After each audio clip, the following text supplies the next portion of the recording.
Hello everybody and welcome to Forever Rugby here on Forever Sports. My name is Mark and this is the preview for Uruguay versus Namibia. Of course, this is a Pool A clash as we start week 4 of the Rugby World Cup in 2023. So currently leading this pool is France, of course, the host nation with 3 wins out of 3 games. Italy currently second, 2 wins out of 2. New Zealand have played 2 and won one of them. And Uruguay and Namibia have both of them not won a single game yet. And of course, they're coming up against each other, so they can rectify that in their game tomorrow. So Namibia have played 3 games. This will be their last game of the World Cup. They will not go through. They cannot go through, of course. Will they be able to try and get something, though, in terms of taking back to the African continent for some pride and some glory? Uruguay, on the other hand, will be looking to do the same sort of thing, and they are the more favourites, of course. They've had 5 previous meetings, have Uruguay and Namibia. So let's go through them. So 2000, Uruguay won 23 points to 12. In 2017, Uruguay won 52 points to 36. 2017 again, 39 points to 34. Then in 2019, Namibia won for the first time, the only time against Uruguay, 30 points to 28. And in 2023, Uruguay won 26 points to 18. So this is going to be quite a close clash, one imagines, but I do think it is going to be in Uruguay's favour. So let's go through match 25, of course, of this Rugby World Cup. The team leading at halftime has won each of the past 4 meetings in this fixture, not since Uruguay overturned a 9-7 deficit at the break in Montevideo in 2000. Has either team come back to win when trailing after 40 minutes. This has been a high-scoring fixture in recent times with a match average of 9 tries per game since 2017. 7 tries were scored in total earlier this year. So it's going to be an exciting game. I know it's not going to be a game that a lot of you are going to be watching, or otherwise many people don't really care about. But you know what? It's all about watching these guys enjoy themselves and get to participate in the Rugby World Cup and try and find that elusive win that both these teams will always struggle to get in the Rugby World Cups. So going through the teams for tomorrow, let's look at Uruguay first. We've got Matteo Sanguinetti, German Kessler, and Diego Arbelo as the front row. Felipe Aliaga and Manuel Lindecar are our locks pairing. Manuel Ardao, Santiago Chiveta, and Carlos Diaz is the loose trio. Our number 9 for tomorrow is Santiago Arata, and our number 10 is Felipe Echeverri yet again. Our wingers will be Nicolas Freitas and Bautista Basso. Our centre pairing, Andreas Villaseca, of course, who's captain, and Felipe Arcos Perez on his outside. And at the full-back position, Baltazar Amaya. Now, on to the other team, of course, being Namibia. Namibia's team for tomorrow's clash is 1, 2, 3, Jason Bernade, Torsten van Jaarsveld, and Johan Kutsia. We go to our lock pairing, Adrian Ludwig, Tian de Klerk. Our loose chair, Prince Gassib, Tujui Univi, captain, of course, for Namibia, and our number 8, Richard Hardwick. Our number 9 for tomorrow is Damian Stevens, and our number 10, Tian Swanepoel, of course. Our wingers for either side will be JC Kleiling and Gerswin Moten. Our centre pairing will be Danko Berger and Alkino Isaacs. And our full-back for Namibia will be Cliven Lopsa. So, a very, very interesting clash for these two. Can either one get the win? That's going to be the great question. Going back to a couple of stats here, we're going and looking at the notes for this Uruguay team. This is the first time in 20 years that Uruguay played a team from Africa at a Rugby World Cup following their 1999 and 2003 pool matches against the Springboks. The only Pool A team Uruguay have ever beaten in any test is Namibia, of course. So they're likely going to try and get a win there.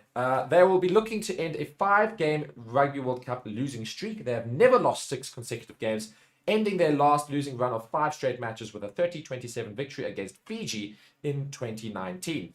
They surrendered a 10-point half-time lead last time out against Italy, the first time in their 17-game Rugby World Cup history in which they failed to convert this advantage into a victory. It was very unfortunate. Of course, the yellow card to the captain in the second half really did not help matters. That's when Italy really ran away with it a little bit. They have won all 3 Rugby World Cup games when scoring 3 tries or more, but lost all 14 when scoring 2 tries or fewer. On the other hand, of course, we talk about Namibia. So Namibia are still chasing their first ever Rugby World Cup victory in what will be their final match of the Rugby World Cup 2023. They are one of 7 teams who have never won a match, alongside Chile, Zimbabwe, Ivory Coast, Spain, Portugal, and Russia, but have played the most games of any team without a a win. The closest they have come to victory was a 1-point loss against Georgia in 2015. They have not conceded fewer than 47 points in a Rugby World Cup match since that day. So love scoring against Namibia to teams. Their 96-0 loss against France was the first time since Rugby World Cup 2011 they were held scoreless in a match. They have never been held scoreless in consecutive games, though. And then one last little note here. They have scored just one try this World Cup against Italy in the opening round. They have never been held tryless in 3 consecutive games or to less than 3 in a single tournament. So, yeah, hopefully they're going to be scoring some tries tomorrow, so it's not going to have any effect there. Maybe they could try and get that elusive victory they still chase, though Uruguay are, of course, favourites for tomorrow, and with their game against Italy going quite well at half-time, one imagines that Uruguay will be wanting to try and make up for that lost few points there in that Italian game against Namibia. So that is going to be match 25. This is the preview. Thank you so much for watching here on Forever Rugby and on Forever Sports. Of course, big shout out to our sponsors, BITDEFENDER and BOYLESPORTS. Be sure to go check them out. And I'm very much looking forward to doing the game for you tomorrow. I will be commentating it. It was at 5:45 French time, French Standard Time, and South African Standard Time. Of course, it's the same time. So at 5:45, I will be here on Forever Sports doing that watch along for you. And thank you so much for watching. Bye-bye.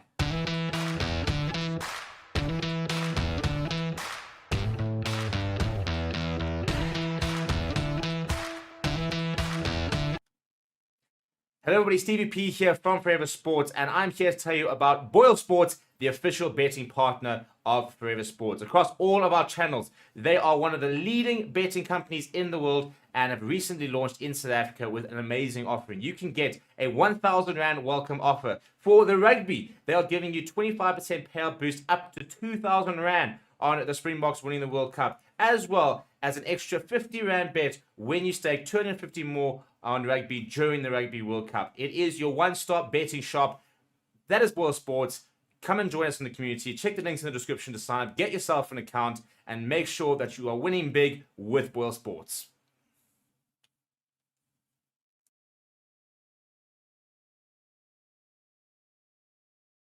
A mess for Eddie Jones, apparently. No, look, listen, Eddie will be a scapegoat.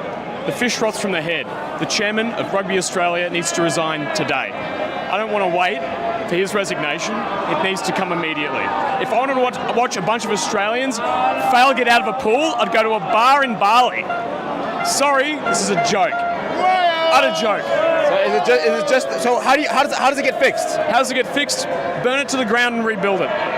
There's no quick fixes. Bring a coach in. What's 7 months out? But so is that what Eddie's trying to do with a completely new squad, young squad? Because obviously he can't fix things above him. So is that what he's trying to do? Beating up on the coach is easy. I've done this. Basically, it's easy to beat up on a coach. He wants us to throw baguettes at him. All right, we can throw baguettes at him. I'm sorry. This idea of bringing a new coach in, 7 months out from the World Cup?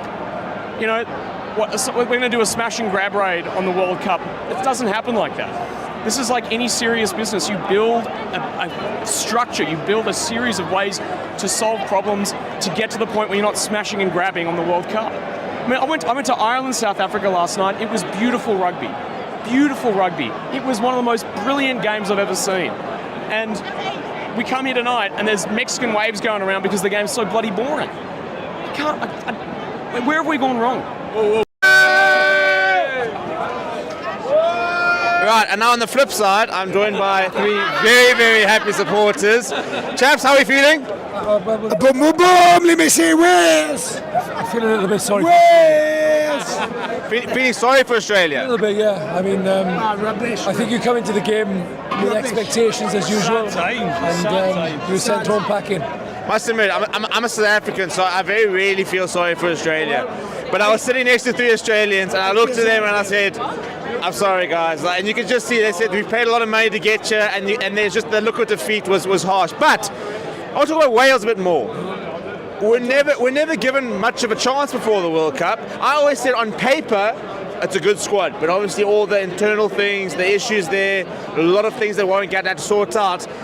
But tonight we saw a Welsh side that just outclassed an Australia. Yes, maybe not the best Australian side, but Wales look good tonight.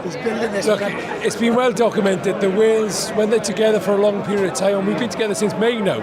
So when Gatland gets the team together, squad together, you know, I think as you can see tonight, that's probably the first game that we've really sort of gelled. Even Portugal, not phenomenal. Fiji, but scrappy. But tonight looked like a complete performance. It was quite interesting. So yeah. You look at Australia, like we struggled. Well, we thought we struggled against Fiji. We won after the Australia played Fiji. Then the Springboks stacked up, and Portugal against Georgia stacked up. You know, like Wales are coming in from the backside. I mean, right now, sitting top of the table, looking like a whole different class to the rest of the group. I'll tell you what, one of the most interesting things to me tonight is that when Dan Biggar went off early doors, we got a bit nervous. Yes, and then... But actually Gareth Anscombe actually stepped in, and we played more running rugby.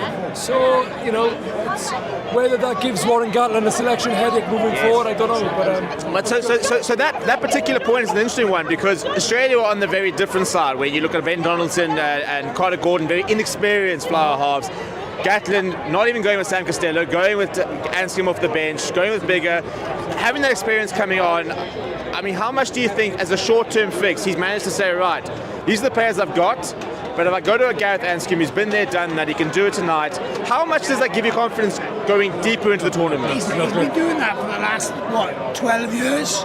You know, he knew that team before he came back. Limited depth. He knew what he was doing. What's going on? Like, that's not like, he's been doing that forever. Like, I was asleep for most of that game, but I knew Anscombe, he can get those backs playing. Yeah. He knows how to spread it wide. Sleep when you're dead. Right. So now, it's another big question. You're looking pretty good to top the group, into the quarterfinals. The big boys are now starting to around the corner, not quite yet, quarterfinals. You guys are on a nice draw, so not necessarily hitting the top 4 sides yet. How far do you reckon you can go? Well, look, the next game, our quarterfinal will be Argentina, I imagine, won't it? And I think we'll beat Argentina. It just depends. I mean, as we're seeing now, France for me were the favourites, but Dupont with his injury, you know, Pollard coming back now for South Africa, which I think will make a different. Gives South Africa a different angle, different edge, you know, but it turned the game yesterday, you know, against Ireland when they missed the point. So, look, it's very interesting. Look, I think we're the best of the rest when you incorporate the top four obviously Ireland, South Africa, New Zealand. Take Ireland, take France. I don't want to be pragmatic. They can do anything. They can win it if they want to. Yeah. I genuinely believe it. Well, there we go. The best of the rest. Can they go all the way? We'll find out. Come on, gentlemen. Thank you so much. Have a good evening. Right, big loss for Australia. We're going to go try and chat to a couple of Australian supporters. So we're just going to walk around here and see if we can get you. I've joined a bunch.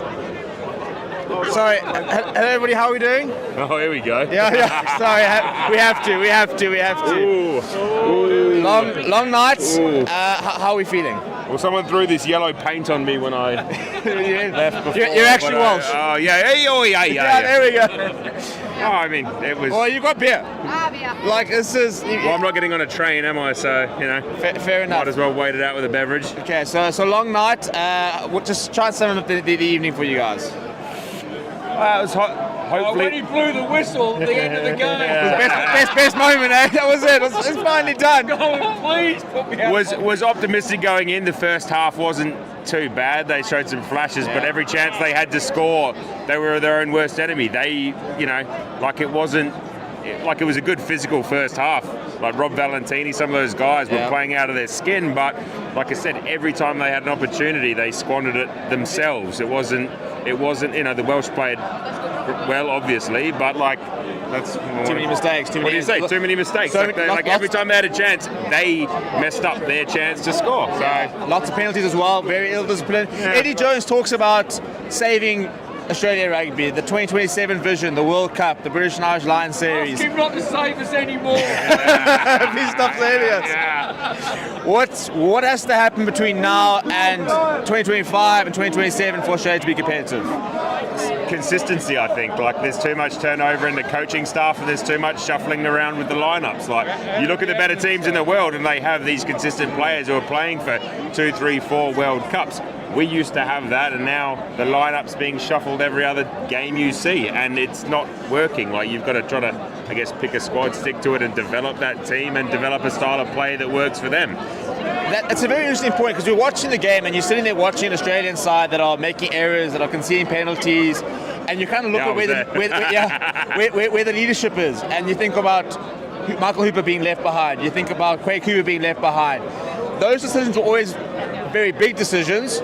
The right ones, the wrong ones. Was it worth sacrificing that experience, that class now for that long-term game, or do you think that having that bit of experience tonight would have made a difference? No, I think it would have. I mean, I don't think we would have necessarily won that game out of it, but having that experience does make a difference. Like, I mean, I'm not a big Quade Hooper fan, if I'm being completely honest. I don't like his style of play, but I think Hooper's been a consistent presence for a long time and would have, even if he's not playing his best rugby as he's getting on in years, he still, would have been a great addition to the team from a leadership standpoint. So I do think leaving him out, at the very last stages, just before they came here, that's the thing as was well. a He was mistake. involved the entire time. I think everybody expected him to be here, and even the team themselves probably went, "Oh, he's, then now that's our guy, that's our captain for the longest time, and now he doesn't get a plane ticket here." Like, I don't know. I don't agree with that decision, but and the coach. So there you go. Well, guys, the beer's cold, the weather's nice. Have a good evening, regardless. Commiserations, and have a good one, guys. Thanks so much. Yeah, thank you. Gentlemen, how's it? You well? Sorry, that's bad. It's a bad question to ask, actually. Tough night at the office. Yeah, not good. Really bad. Just I don't know. I'm lost for words, really. So where to from here? Well, home on the grass. Yeah, I don't know. I hate the boys fly economy. Yeah, they don't deserve anything better. Nah, look, I don't know. Just set pace. Where do you put the blame here? Just the board of Australian Rugby Union. It's been on the downslope for years, and I don't know. Something needs to change. I don't know what. It's not my job. I support my country wherever, whenever. But the people that are in charge, that are getting paid the big bucks, it's their job to fix it for us. Right. So Last thing, British Irish Lions Series 2025, 2027 World Cup. Big 4 years for Australian rugby. What's the first step now? Oh well, I don't know. I'm really sorry, but I think I might cry. I don't know. Look, I'll be there for all 3 games and everything. I love Australian rugby, but it's not my job to be in charge of to fix it. A big reset needed. Yeah, I don't know. Well, it looks like we're already in the reset session. But I don't know. I don't have a finger to point, but yeah. Congratulations to Wales, well deserved, and Fiji from last week as well. And yeah, I don't know. But the good news is, when you're down at the bottom, the only way is up. That's it. It's only from up from here, but we might dig ourselves a hole. We'll wait and see, shall we? Cool. Guys, have a great one. Get them safe. Hello and welcome to Forever Sports. My name is Reese. I'll be talking to you a little bit today about one of our channel partners, BITDEFENDER. BITDEFENDER is a global leader in cybersecurity. BITDEFENDER is committed to defending people all around the globe against cyber attacks, as well as to transform people's digital experiences. In the next 6 months, Forever Sports will be covering major tournaments such as the Rugby Championship, the Premier League, the remainder of the Formula 1 season, as well as embarking on the biggest Rugby World Cup YouTube campaign ever. To ensure that these are all a success, it is imperative that the Forever Sports channels and platforms remain uncompromised. And with BITDEFENDER, we can be assured that our cybersecurity needs are being taken care of. To read more on BITDEFENDER, please be sure to check the links in the description of our video. Once again, thank you very much to our partner, BITDEFENDER, for joining the channel. I've been Reese here on Forever Sports. Thank you very much.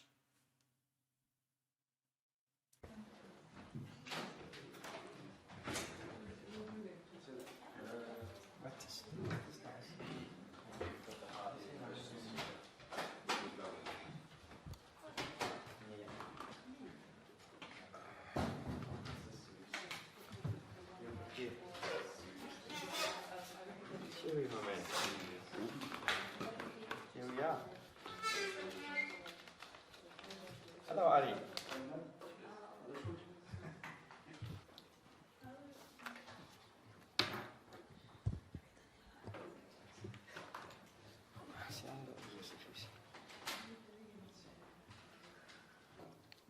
Gives me once again great pleasure to announce the Namibian team to play Uruguay. Number 1, Jason Bernarde. Torsten van Jaarsveld, vice captain. Number 3, Aranos Kutsia. Number 4, Adrian Ludik. Number 5, Tian de Klerk. Number 6, Prince Gwasek. Number 7, Chui Waniwi. Number 8, Richard Hardwick. Number 9, Damien Stevens. 10, Tian Swanepoel. Number 11, JC Greiling. Number 12, Danko Berger. 13, Alkino Isaacs. Number 14, Gershon Mouton. 15, Cleven Loubser.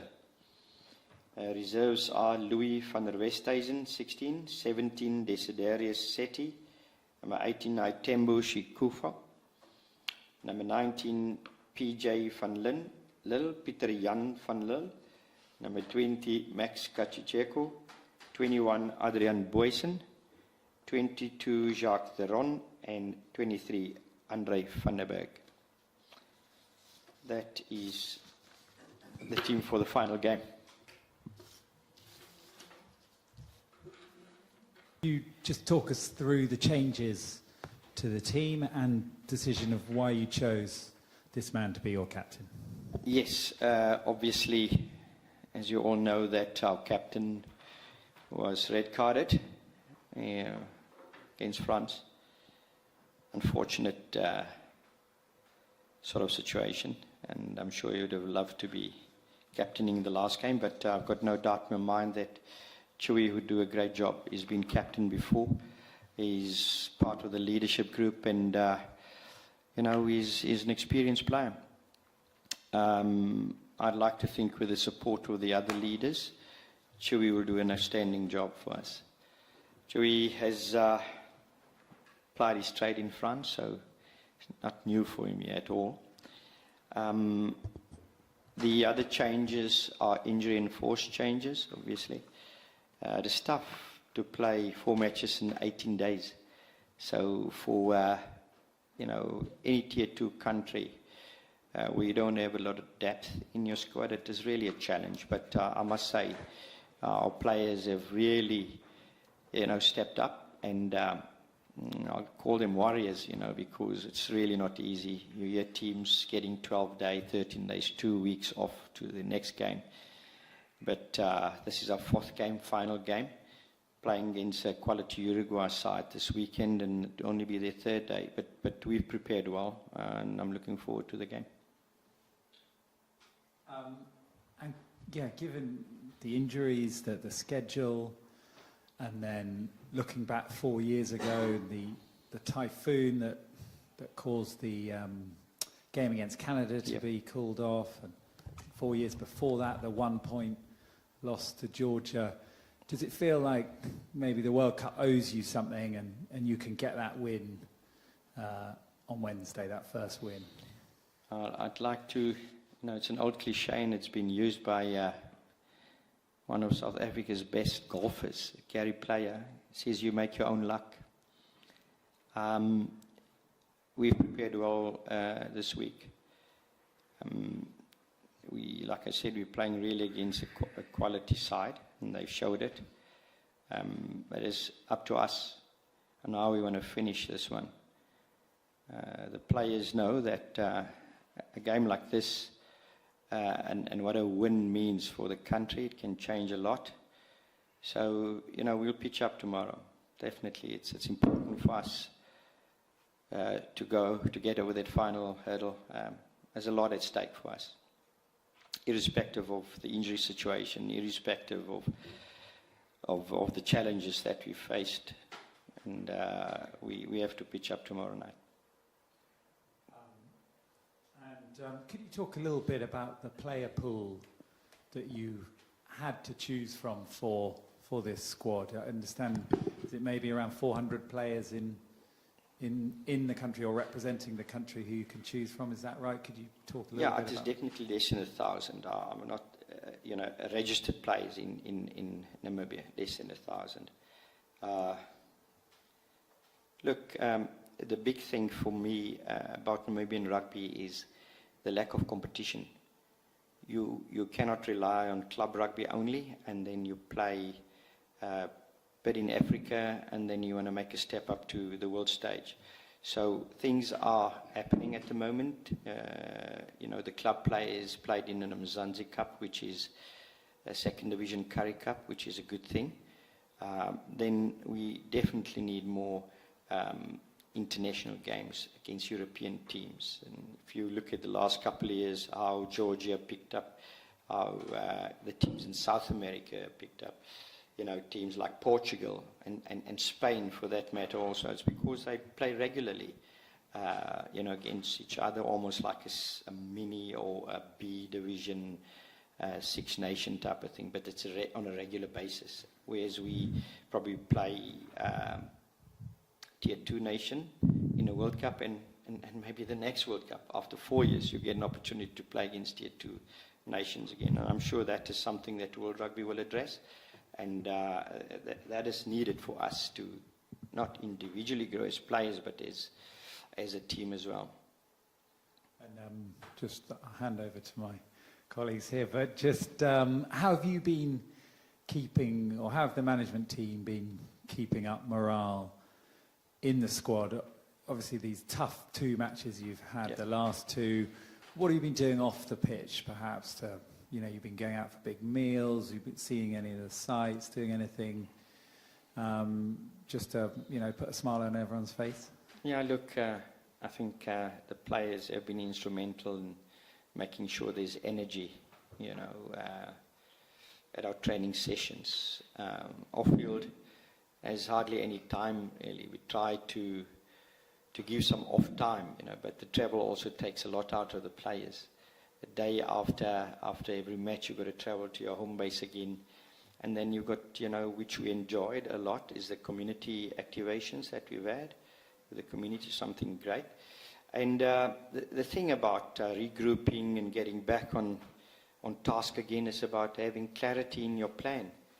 And I think with our leadership and our regular engagements, you know, we could get to the next plan and the next job, you know, and move on. I mean, we're here to play Uruguay on Wednesday night, which has been, you know, a long way coming. That the final game will probably be the most important game for us in this World Cup. But we've had dinner out, you know, sort of dinners out and various places, and we've enjoyed Ex-Labar very, very much, like I say. But it would have been nice to really experience, you know, a place like Lyon, which I believe has got probably some of the best food around and restaurants around. But, you know, we had to do a job. Thanks. Maybe just a question for Tui first. Just leading up to the game, or let's say looking at Wednesday's game, firstly on a personal note, just maybe thoughts on captaining your country in an important game like this, and secondly, just the dynamics that you put to the team for them to be really at their peak for Wednesday. So maybe just the thoughts in the team dynamics. First of all, it's a great honor to captain my country, and to prepare the team for a game like this, I think it's a little bit easier, especially after the 2 tough games. You know, I think we feel like we've got a debt to pay to our country and to put on a performance. So the boys are really looking forward to playing this game. It's an opposition we've faced before, so it's a bit familiar. So yeah, no, that's the easy part. And as the team as well, a team member, short turnaround, like Coach mentioned, many games in 18 days. Short turnarounds, becomes it a bit more mental in those times, or is it enough time for physical stuff on the practice field? For the old boys like me, it's it's tough on the body, but yeah, the mental aspect is really big. Like playing those tough games, but still trying to pick up some positives and stuff you can go to grow leading up to the final game, which you can put all together. So yeah, definitely the mental part, quite a big challenge as well. Just a question for Coach. It was just Namibia played Uruguay about a month ago, roughly, in that warm-up game. It was a close one, 2 points, I think. What you've seen in the game so far, probably the Italy one will help you the most. Probably our first half, how what they do on attack, and second half how you can score against them. Did that help to, or did things change a lot from what you've seen in the warm-up game to what you've seen against Italy, for instance? Look, they're a quality side, and we've played against them a month or two ago. I think there was a 6 to 8 point difference in the match, but they've got a good set piece, very strong set piece, very disruptive, more defence. I know in for a tough one. They've got the best possible team available. It's only their third match. So, we will have to be at our best. They've got an open style of running, and they like to use the ball. So defensively, we will have to be accurate. Set piece wise, we will have to scrum well, get our line-up ball.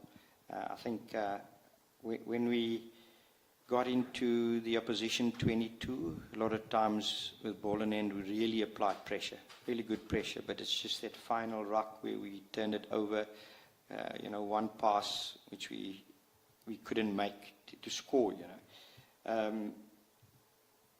The big thing about this is it's anyone's game. If we pitch up and we play to the best of our ability, we could put them under pressure. We've looked at where we can put them under pressure. I'm sure our tactics for this game would definitely be spot on, no doubt about it. And got a good ref also reffing the game, and Matthew Reynal, experienced referee. So there's no pressure on the boys, really. There's no pressure on us. I'd like us to come out and execute what we've trained.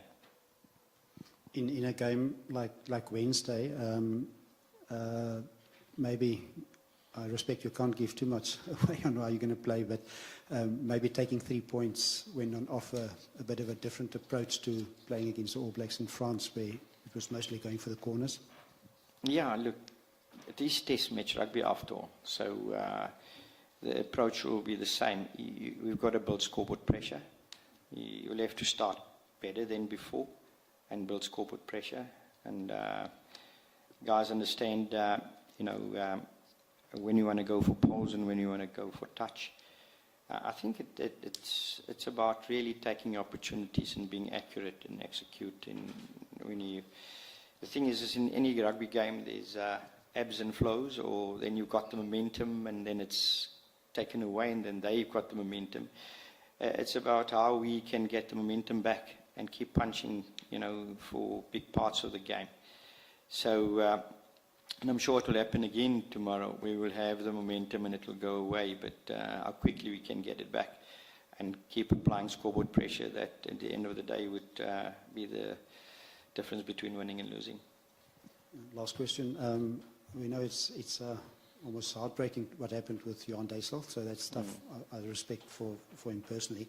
Is he allowed to be at least in Lyon or close to the stadium, or in the stadium and close to the team, or is regulations that he needs to go back yes, part of course, the system? He's allowed to be part of the team still, until he's hearing. So he's doing his job as a leader, has been supporting the leadership group, and it's great to have him around. And I think it's something as a group we owe to him, and in a way a positive result would sort of just deflect that in a way, his red card type of thing, and the focus should be on our performance. I think that is one objective we want to achieve as well, and make sure that we actually soften that red card blow.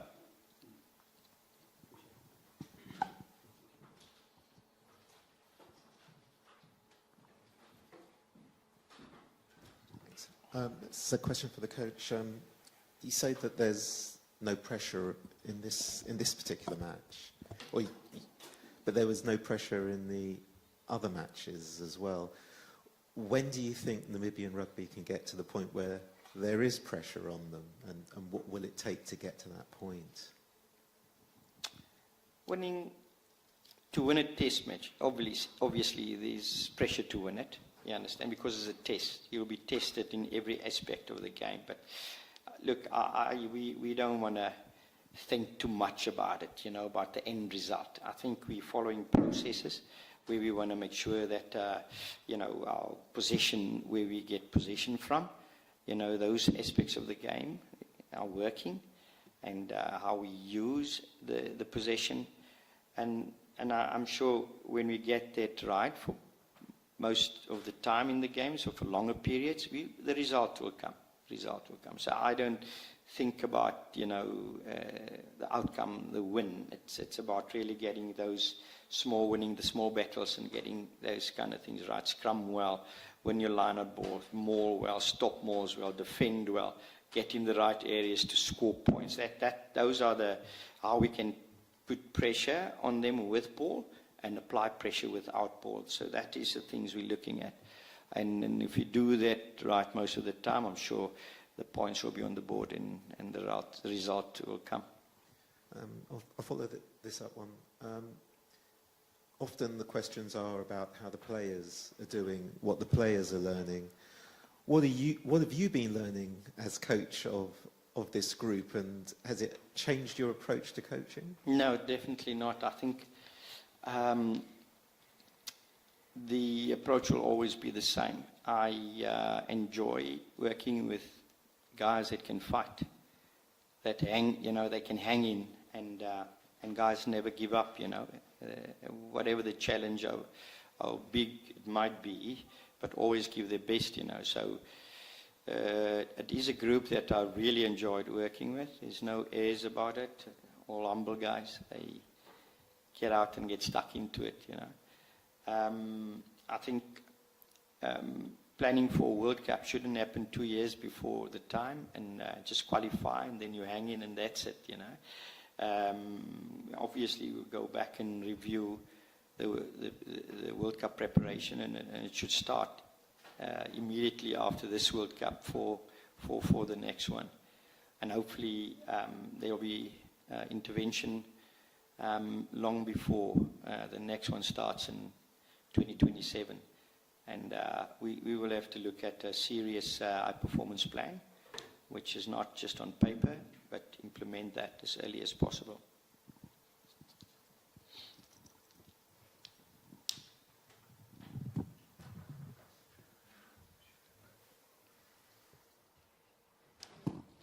That's it. Thank you.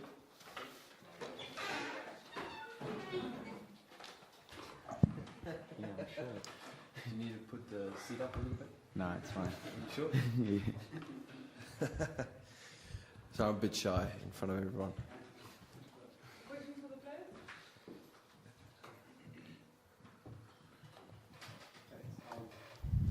players?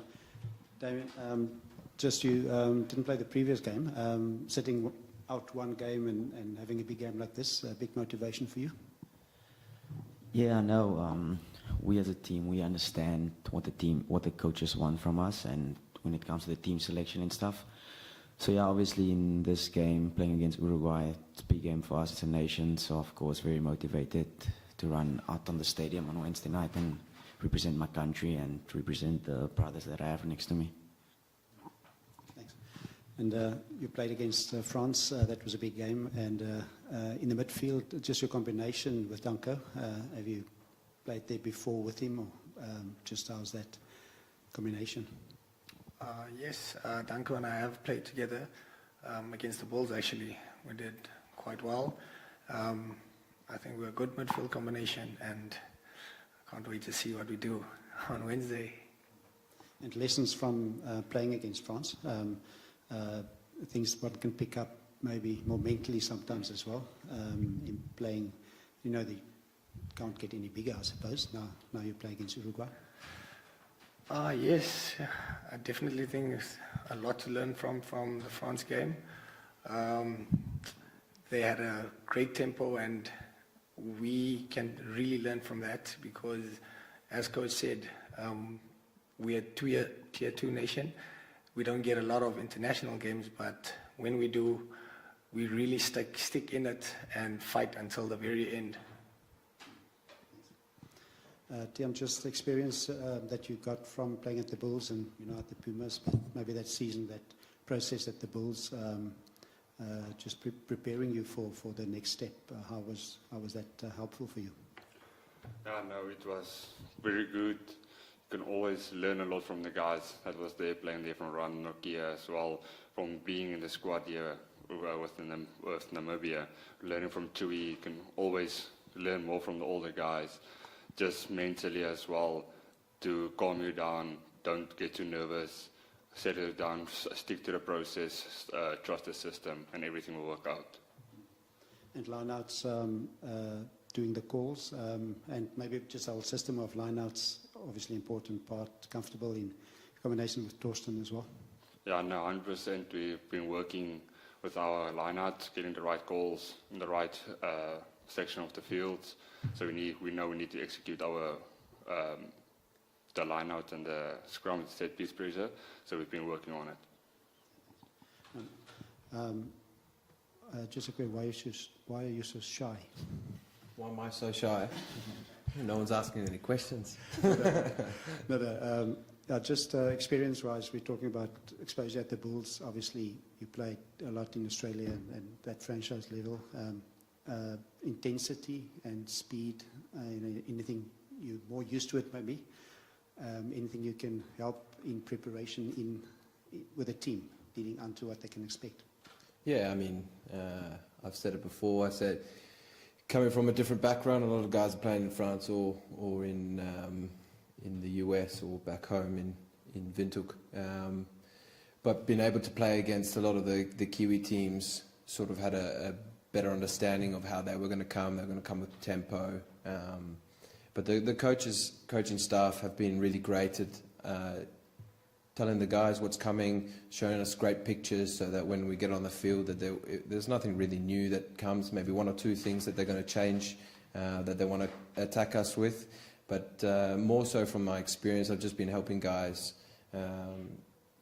just approach the game in a certain way. Some guys have never played late game, like the last two games played at 9 o'clock at night. That's quite challenging in itself.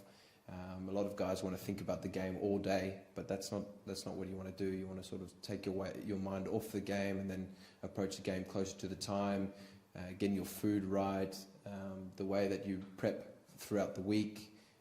So sort of just giving little experiences that I've picked up over the way, the hard way, just adding my value that I can there. There's some great leaders. I mean, Chewy's been fantastic for a lot of the guys. Torsten is unreal. Buffy as well. So there's a lot of great leaders in our team that have a lot of experience in this arena with the World Cup that I've learned from. So it's been an awesome experience for me, learning as well as being able to share some of the knowledge that I've learned over the last 7 years of Super. Just last question for Tian, maybe on a personal level. When remember you left Windhoek VS to Pretoria around about age 15, 16. The dream feels like a bit of a full circle for you when you left Windhoek. Did you think that you're going to be playing World Cup for them again this early? Yeah, no, when I left Windhoek for school in South Africa, my dream was to pursue my rugby career. And while I'm sitting here now, it's just a great privilege to represent my country at the young age that I am. And I'm just putting in the hard work, backing my brothers to do everything on the field that I expect from me.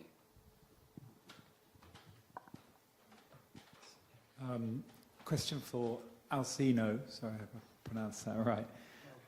Could you tell us a little bit about your life, I suppose? I understand would it be all right to say you're a semi-professional rugby player, maybe? Or you play back home in Namibia. How does it work back home? What's the club structure like? And you know, what is club rugby life like back home in Namibia? Well, firstly, the Namibian rugby isn't really professional there. So it's more about enjoyment and for the love of the game. You get guys coming from straight out of school into the rugby system there. So it's a bit of a struggle here and there with few clubs. We only have about 5 top teams that compete in the league. So not a lot of rugby throughout the year. So it's a bit challenging to get the competition as high because of the number of players as well. But at the end of the day, everyone does it for the love of the game, and they really come out every weekend firing. Every game is like a derby game in Namibia. And what's your day job? Well, my dad and I, we run our own business, so yeah. And training happens when? In a typical week, when are you training? So a typical week will have gym in the mornings at around, let's say if you have a 8 to 5, then you'd come 6-ish to gym, and most of the guys after training will start at 6 in the afternoon. So most guys try and get there before that time, depending on work schedules, obviously. And then in the club itself, is everyone kind of helping out, volunteering, doing a lot of the jobs that need doing together, you know, as opposed to perhaps in professional clubs where there are people whose job that is? Yeah, at professional level, obviously you have guys that have to do their jobs, assigned jobs, and club level. When it comes to Namibian clubs, everybody has to pull their weight. You help up where you need it, especially if you're on a senior level, especially helping the young kids, like I said, coming through the school systems. So you give a hand where you really need it, and everybody tries and help out as much as possible. You wash the kit? Or excuse me? Do you wash the kit? Oh, no. Luckily, there are some things that get taken care of for us. Very good. And am I right, there's about 10 of the squad who play in Namibia? Yeah, that's about correct. And some of them, do you just share what their day jobs are? Oh, I wouldn't fully know what their day jobs are. I think a few of them, maybe like accountants, insurance brokers, and yeah, and bankers. Maybe not the front row and not the accountant. I wouldn't know. Well, some of the smartest ones, Seti plays with me, so I know his day job, but he's into the sports. Thank you very much. No problem. And Damien, quick question for you: Have you been enjoying this experience, and what have been some of the highs? You know, just of the experience as a whole, your time as a World Cup player. Yeah, I mean, it's actually very great to see how crazy the France people are about their rugby. It's definitely a new experience for me. And yeah, I think just obviously being my third World Cup, it's great to see how we as a team has grown throughout this whole process, whether it's not been easy on the field, but just how the boys learn, how we grow every day in training. So yeah, as Coach said earlier, we have a short turnaround, so we can't really do much as a team. So for us, the exciting part is getting to training and see how much we can improve. So hopefully we can show that on Wednesday. Aix-les-Bains, beautiful place. Have you been swimming in the lakes there or anything like that? Yeah, when we got here at the start, I think there was like 2 Sundays where we were off, and then got the bicycles from the hotel, drove down to the lake, got to swim in the lake for a bit. Yeah, so that's pretty much it. But it's a very beautiful town, very nice mountains, beautiful lake. So yeah, that's about it. Thank you. And Richard, just a quick one. Moving to Ealing Trailfinders, what was the thinking? What was it that attracted you about that project? Look, I've been in Australia for a while now, and I've been fortunate enough to represent my country here for Namibia. So it was sort of, you know, it was the right time to move on. I've given a lot to Australian rugby, and now I wanted to sort of move a little bit closer to Namibia, get new experiences. I think I can bring a lot of value to Ealing. They're very keen to move up and pursue a higher level, so I think I can help in that pursuit. And you know, I really like new challenges. I don't like just being stagnated and just doing the same old stuff. I feel like I need to get better and challenge myself a little bit. And so that was sort of a big part there. My wife has family over there, so that was another big part. And look, I think the opportunity to travel, see the world is another part, but for the most part it's to get better and have a different style of rugby, test myself with a new bunch of players, and you know, I just want to keep improving and see what I can do. So yeah, I'm really excited for that opportunity, but for me, my focus has been this World Cup, playing the games, and the next game is the most important game for us. So that's really the only thing on my mind at the moment.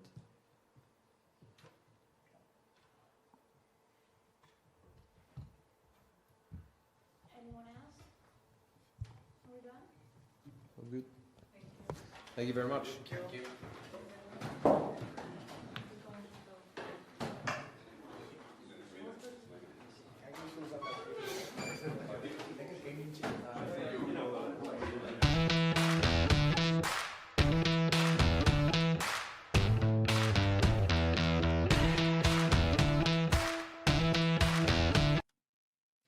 Hello everybody, Stevie P here from Forever Sports, and I'm here to tell you about BOYLESPORTS, the official betting partner of Forever Sports. Across all of our channels, they are one of the leading betting companies in the world and have recently launched in South Africa with an amazing offering. You can get a 1,000 Rand welcome offer. For the rugby, they are giving you 25% payout boost up to 2,000 Rand on the Springboks winning the World Cup, as well as an extra 50 Rand bet when you stake 250 more on rugby during the Rugby World Cup. It is your one-stop betting shop.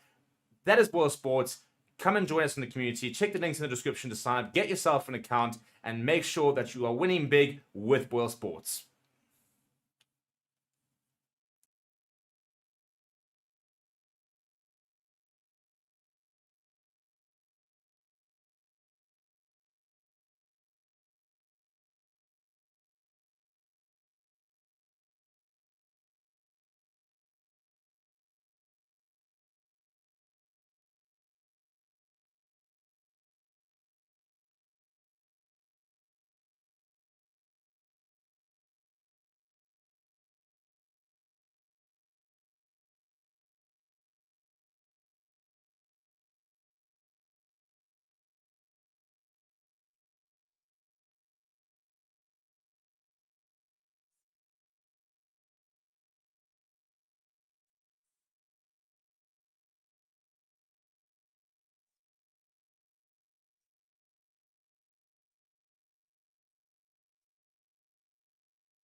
Question. We see the press conferences. Uruguay accepts pressure to be favored for the first time. What do you think about that? We are ready. We know it is very important, not only for the World Cup, but also for the whole squad. It is the game, the most important game, because it will allow us to certify that we are moving forward, that we are growing. And for the World Cup, based on the result, we can have a good World Cup.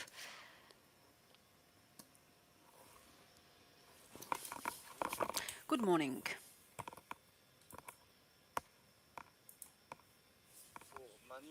For Manu, you are one of the players who has been playing on all the games. How do you feel physically? And what to say about Namibia's pack?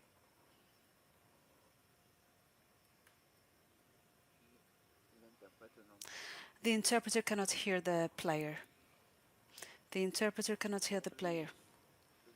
So the last training today was very short, 15 to 20 minutes. We are very careful about our health. We are careful about our health. And Namibia's pack is a tough one. We know about it. It's the strength of this team. It's the backbone of this team. They like to play with forward. We need to put brakes to that and not allow them to develop their game.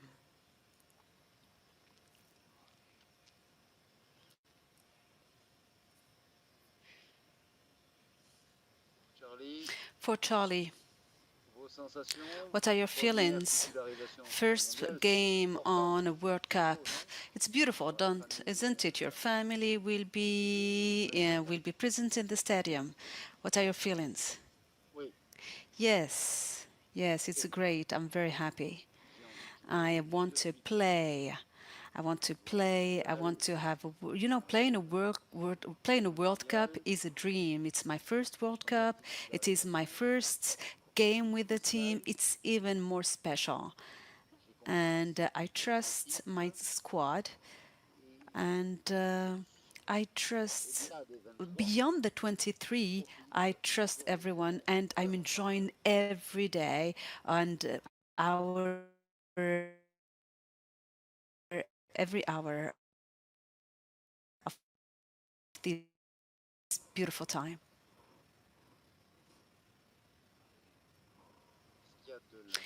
Do you have any pressure? You said that it is the most important game as a technical team, technical staff. Are you accountable, or is everything on the shoulders of the players? You know, we always have pressure, you know that, within the selection, within the squad. An international game, we represent our country. There is always pressure. And needless to say, in a World Cup, the pressure is even more important. And in front of the team like Namibia that has the same level, it's even worse. The pressure is worse. And yes, the technical staff, we know the pressure, we know what we need to do for the squad to be, to nurture, to grow, and they're understanding more. We have leaders who have been here for a long time. They lead the squad, they lead the players, they're the nexus with the rest of the team. Everything is working fine, I must say. We don't have any issues. We are ready.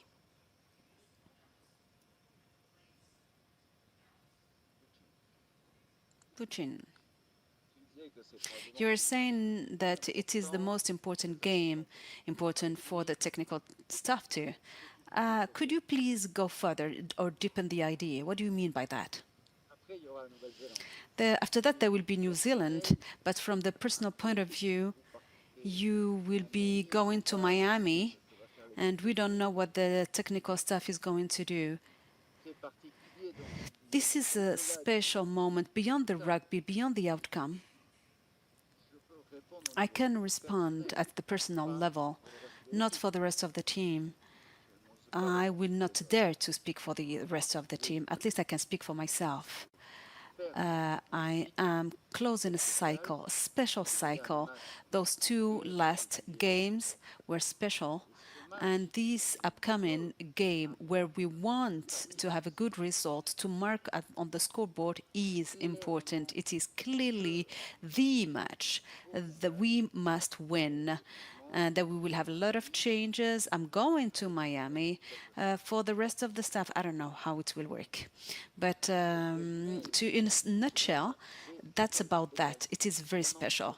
We are seizing the opportunity. There are a lot of pressure. We want to win, but we want to enjoy ourselves. For Manu and Charlie, what did you work on during the training? What did you underscore, knowing that you don't have a lot of time between each game? In our case, the forward game is their virtue, it's their strength. The scrums and the mauls, they're good. We worked a lot on that to be ready to face that. They are very direct, very clinical, and when we played against Italy, it wasn't the same. They develop more, they are more open. The Namibian, they attack, their front attackers, and that's what we worked physically in order to be able to counter them on their strengths.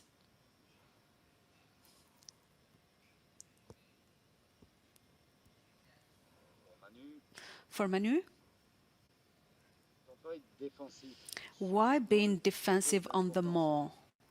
It was very complicated with France and with Italy, that are very powerful teams in the World Cup. They're going to attack you in this. How are you working the mall? Namibia is not at the same level as France or Italy, but they're going to counter you on the mall. Yeah, we know. We know that they're strong on the maul. We know that strong on the scrum. We know that they're going to work on that. Our training is the mum. We want to dominate the game on the ground because it's fundamental, it's essential. We can find some penalties, we can get some penalties, and limited. We need also some passes. We need to develop our game. The more we are ready for it, mentally and physically, and we are good, and we think that we are going to counter them on that.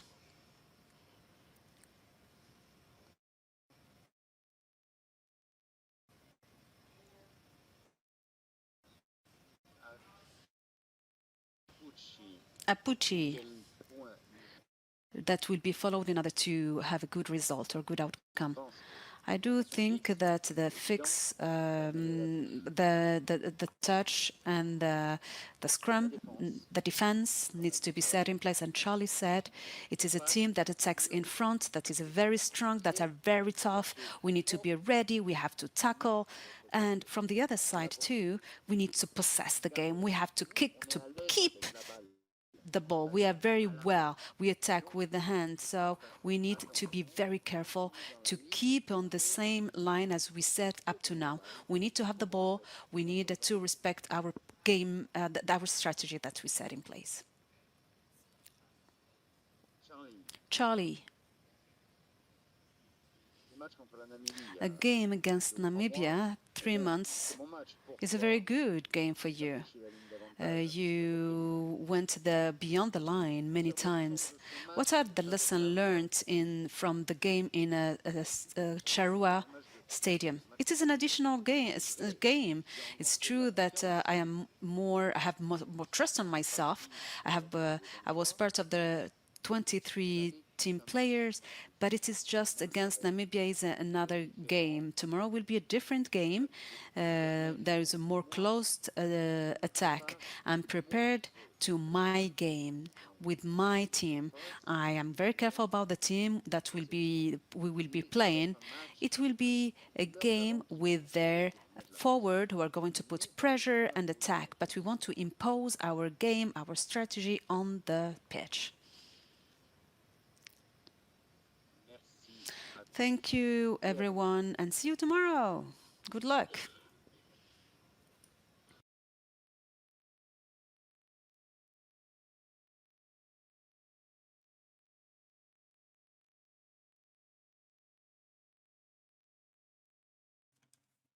Hello and welcome to Forever Sports. My name is Reese. I'll be talking to you a little bit today about one of our channel partners, BITDEFENDER. BITDEFENDER is a global leader in cybersecurity. BITDEFENDER is committed to defending people all around the globe against cyber attacks, as well as to transform people's digital experiences.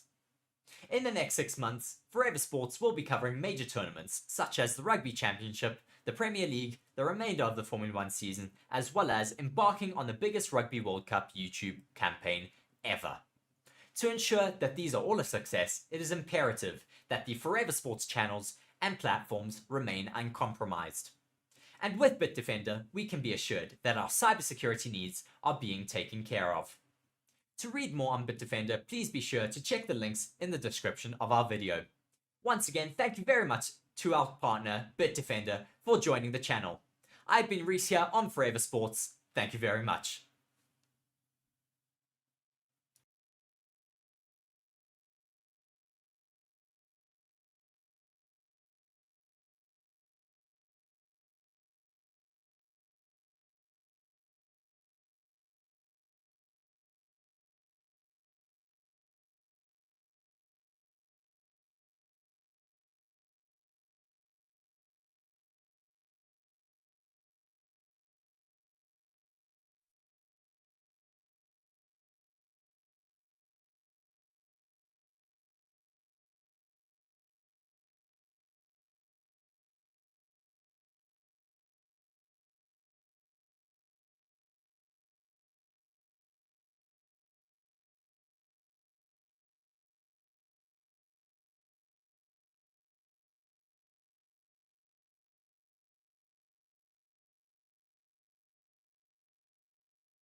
for the coach, for the assistant coach.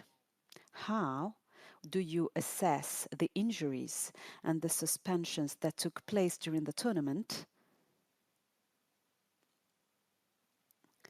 I understood that there is a player who is not here because he has been picked by an insect. It seems a little bit weird. Do you have any information regarding this player and will not be able to play such an important game and having such an absent important players? What are your thoughts about that?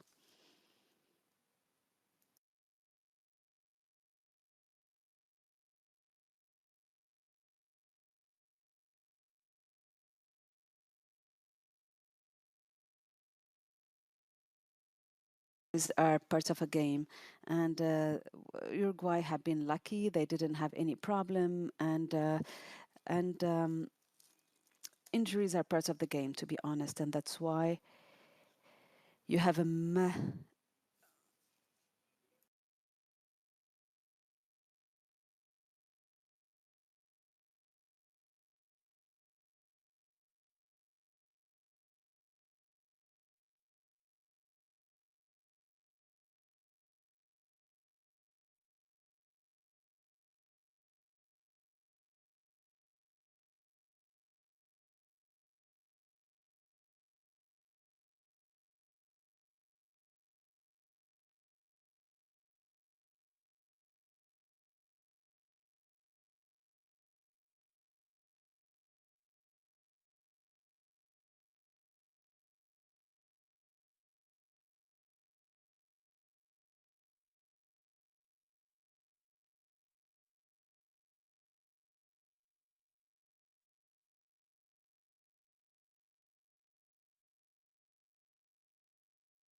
what is your plan?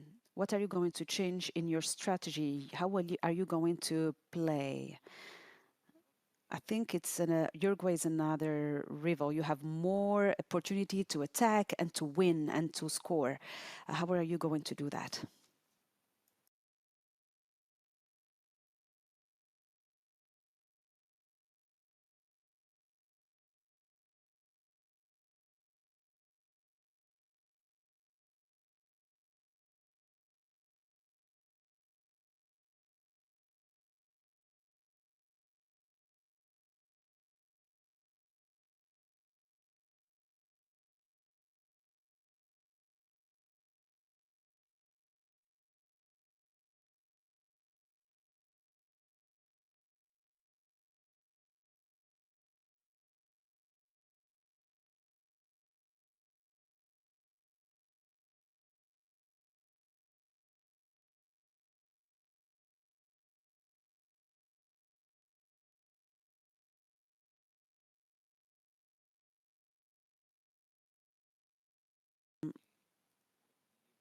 How do you see the chances for you of Namibia in front of Uruguay? We spoke a lot about the game for the Tier 2, but even Namibia as a Tier 2 has less possibilities as other nations to play. You need to have more tournament, to more games to play. But the fact that to be with South Africa, next to South Africa, didn't help you, didn't bring you to what are the message that you want to give to world rugby in order to improve your level, to improve your result, your outcome. That's what we've seen in front of All Black and France.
uh,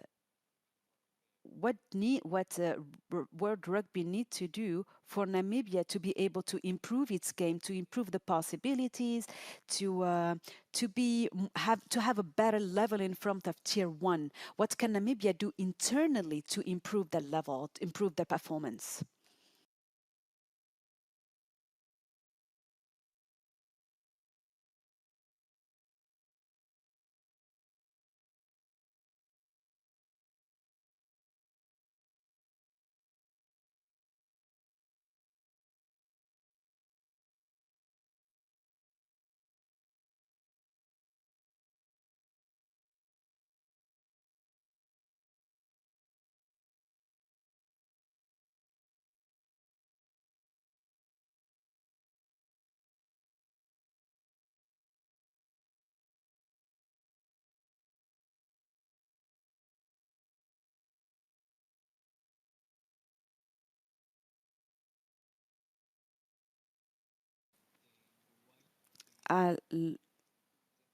What is the this is a matter of concern regarding Uruguay? What are you frightened of during this game?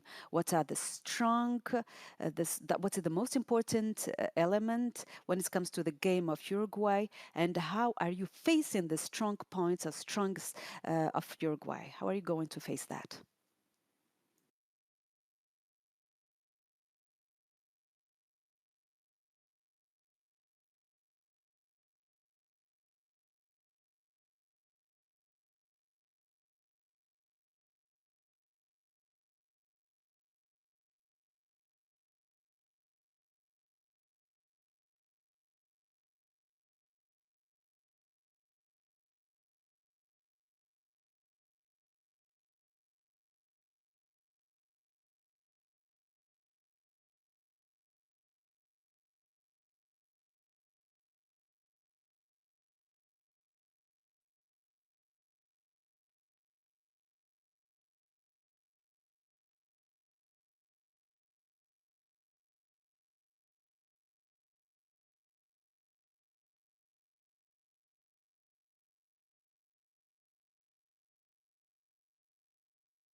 Hello everybody and welcome to Forever Rugby here on Forever Sports. My name is Mark and this is the preview for Uruguay versus Namibia. Of course, this is a Pool A clash as we start week 4 of the Rugby World Cup in 2023. So currently leading this pool is France, of course, the host nation with 3 wins out of 3 games. Italy currently second, 2 wins out of 2. New Zealand have played 2 and won one of them. And Uruguay and Namibia have both of them not won a single game yet. And of course, they're coming up against each other, so they can rectify that in their game tomorrow. So Namibia have played 3 games. This will be their last game of the World Cup. They will not go through. They cannot go through, of course.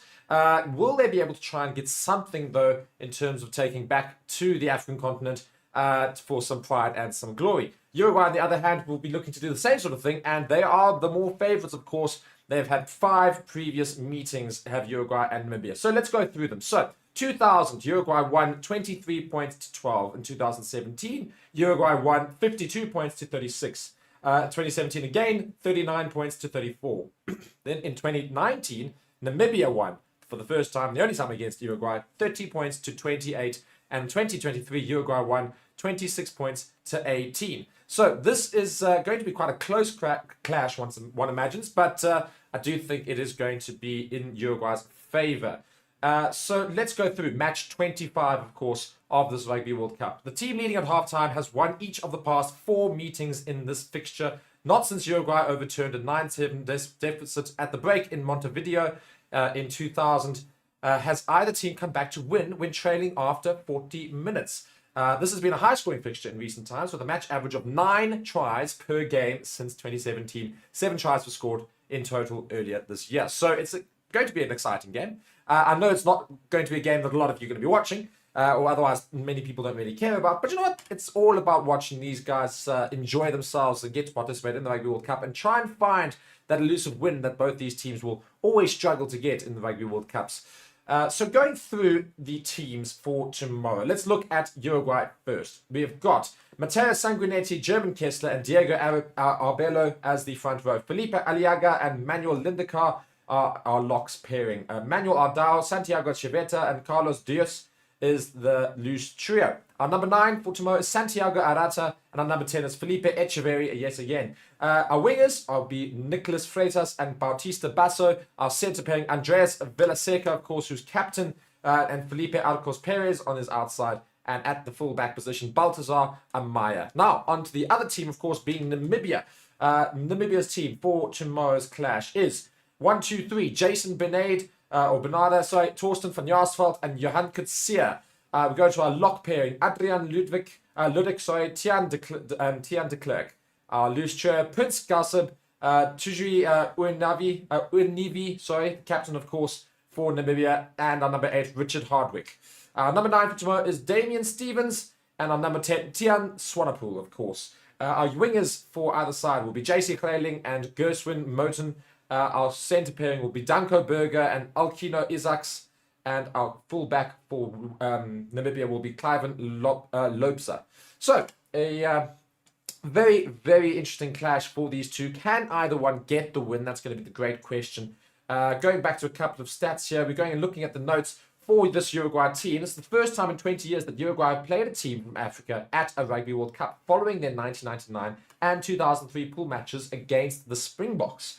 The only Pool A team Uruguay have ever beaten in any test is Namibia, of course. So they're likely going to try and get a win there. They will be looking to end a 5-game Rugby World Cup losing streak. They have never lost 6 consecutive games, ending their last losing run of 5 straight matches with a 30-27 victory against Fiji in 2019.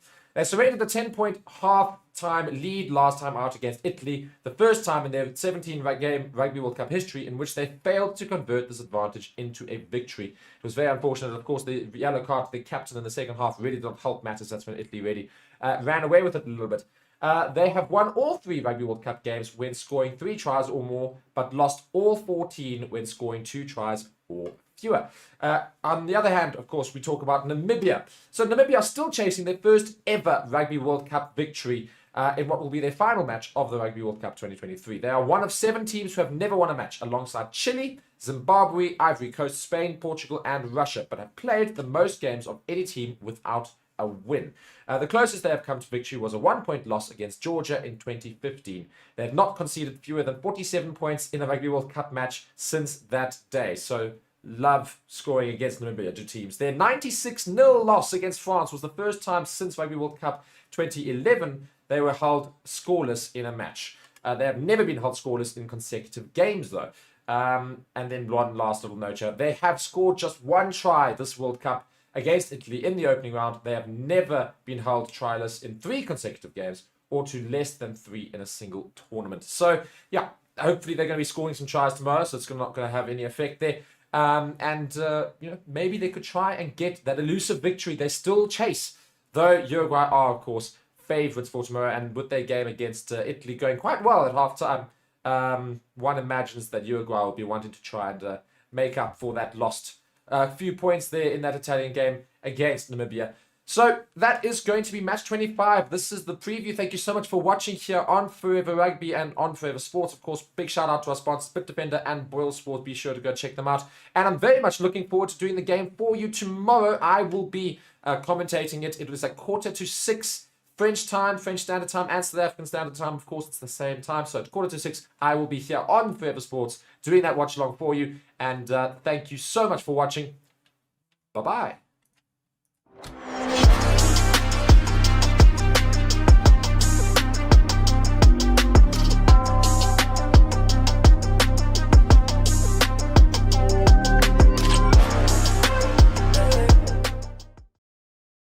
Why right, ladies and gentlemen, welcome to the stream. We are now live for Uruguay versus Namibia. So, a very exciting matchup in the fact that both teams, of course, were looking for their only win of the tournament. Uruguay are the favourites, though Namibia still yet to win a Rugby World Cup match, will have it all to play for, of course, because they will really, really want that record broken. Alistair Coetzee and co will really focus on this match. They've made 7 changes from the last game out, all to, of course, try and beat this Uruguayan side that they've got ahead of them today. So lots of people joining us in the comments. Great to see you guys here. Be sure to hit that like button right now as you guys are joining me live. And let me know your thoughts about what's going to happen in the game today. Namibia, as I say, yet to win a World Cup match. So can they do it? Let me know in the comments as well. And if you are supporting Uruguay, let me know who's going to score tries and otherwise for both teams. And let me know who you're supporting in the comments as well. So we do have the team for Namibia today. And quite frankly, I'm not going to talk much longer, but let's go through that Namibian team right now.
Right, so that is the Namibian 23-man squad for today's game against Uruguay.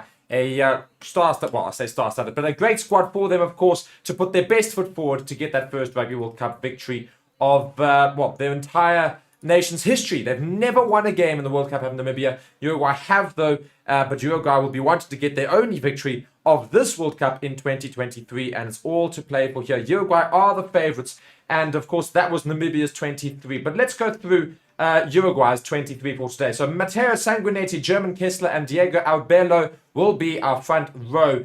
Felipe Atiaga and Manuel Lindecar are in the lock positions 4 and 5, obviously. Manuel Ardao, the brother to Diego Ardao, who's prop, of course. Manuel Ardao at loose trio with Santiago Cerveta and Carlos Diaz. And the number 9 position for Uruguay today is Santiago Arata. And then number 10, of course, fly half, Felipe Echeverri. Our wingers for today for Uruguay are Nicolas Freitas and Bautista Basso. Our centre pairing, captain Andres Villaseca, arguably tough one that he got the yellow card against Italy. Otherwise, they were doing very well, Uruguay, against Italy until the captain, of course, went off. But he starts today alongside Felipe Arcos Perez. And the full-back position is Baltazar Amaya. On the bench, we have Guillermo Pujadas, Facundo Gatas, and Ronaldo Puyasi, Joan Manuel Rodriguez, Eric Dos Santos, Agustin Ormechia, Felipe Berchesi, and Juan Manuel Alonso make up the rest of the bench for Uruguay. And I see more of us are joining the comments. Be sure to let me know what's going to happen in today's game, and I'm very keen to hear you guys' thoughts about who is going to win and why. So we've got a couple of things that we can go and look at in the last match. We saw 11 carries from Manuel Diana, number 8 for Uruguay, whereas we saw 16 carries from the Felipe Echeverri, the number 10, who's really trying to make himself known in the previous game. Of course, he kicked it to 15 times, which is, of course, expected as well. Successful tackles, unbelievable work ethic there from the forwards. 13 tackles were made both by Felipe Aliaga and German Kessler. 10 tackles were made by Manuel Lindecar, so workhorses in the front there. However, we look now at Namibia for these stats here, and ball carriers, they're going to be looking to use Adrian Ludik. Of course, 10 carries in the previous encounter that Namibia had. And successful tackles, they're not nearly as proficient in the defensive department as Uruguay are. In the previous match, they made 64 total tackles, whereas Uruguay made 119. And just tells you the sort of defensive effort that Uruguay put in against Italy last time out. And of course, discipline, a little bit of an issue for both sides. They had a yellow card each. A yellow card for Uruguay in the last match, and 2 cards for Namibia in the last match. So look at the head-to-head stats between these two nations.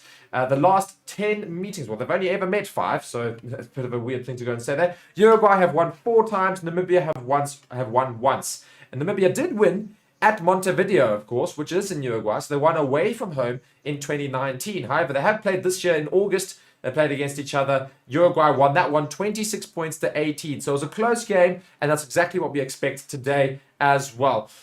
Looking at the Rugby World Cup pool, of course, they're both not anywhere near the qualifying stages. They will not qualify for the next stage of the Rugby World Cup.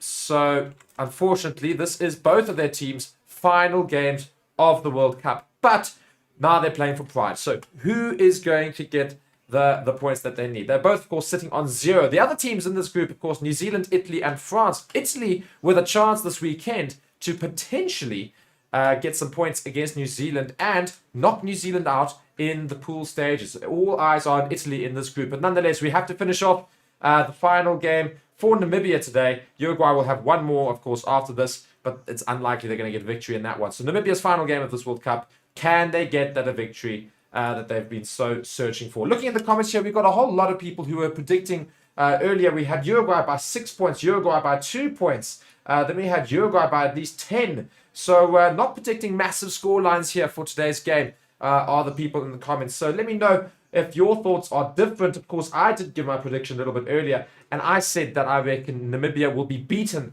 by Uruguay 36 points to 18. I think this Uruguayan side really performed very well in both their opening fixtures of the World Cup. They've been very strong. They were unlucky against Italy in terms of trying to get a foothold in the game until that yellow card happened, of course. And we're really close to France as well.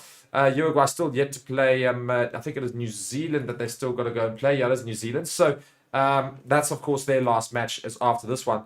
Now, looking at the toss here, looking at seeing who won between Namibia and Uruguay, it looks to have been Uruguay won the toss, so they have chosen that they will kick off. Namibia just choosing, of course, the side from which they will start today's game. Heist T saying over or under 52.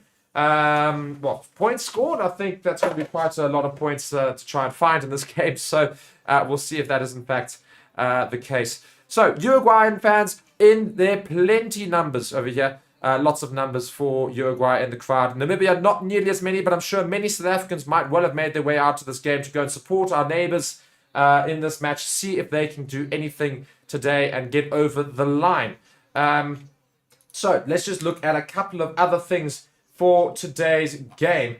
We're looking at the average amount of points scored so far in this World Cup. So Namibia have only scored 3.7 points each game in this World Cup so far. So really not looking like it's going to be a great game for them. So tries, they've scored 0.3 tries at the moment. Goal kicking percentages only 50% for Namibia and 40% for Uruguay. So again, these stats really not looking very favorable for either side in terms of understanding who's going to be one for the future in terms of World Cup. Like Fiji, the likes, those sort of teams that have really put their best foot forward and are challenging the big team nations. These, of course, tier 3 nations, much smaller teams that are really, they don't play nearly as much rugby as the rest of the world. Tackle percentages, though, we look at Uruguay. They have an 86% success rate in their tackles versus Namibia's 70%. That is a huge difference between the two, and it's what kept Uruguay in their games between France and Italy, although both times in the second half, they let the opposition run away with it a little bit. So that's going to be something that they're going to try and avoid today against Namibia. They want to make sure that they do not have the same sort of lapse in concentration in the second half as we saw against Italy, especially with that yellow card happening. Both teams in the tunnels now ready to make their way out onto the field. And in so doing, I will go to our next screen, which will be, of course, our live studio for today. So there we go. Done as easy as that. So, guys, we have crossed 46,000 subscribers. Thank you so much for getting us over that number. Please be sure to share with your friends and otherwise family. Let's try and get that number to 50,000 before the end of this weekend, perhaps. It's going to be a big shout, but let's try and do it as both teams head out here in Lyon for France World Cup 23. And the stadium is, of course, massive, and I'm actually quite impressed with the number of people that have made their way out to this game. Quite a few people in the stadium. Of course, it's not full. I would say about 60 to 70%, maybe even 80% of the crowd here has managed to fill out the stadium, 80% of the crowd capacity here at least.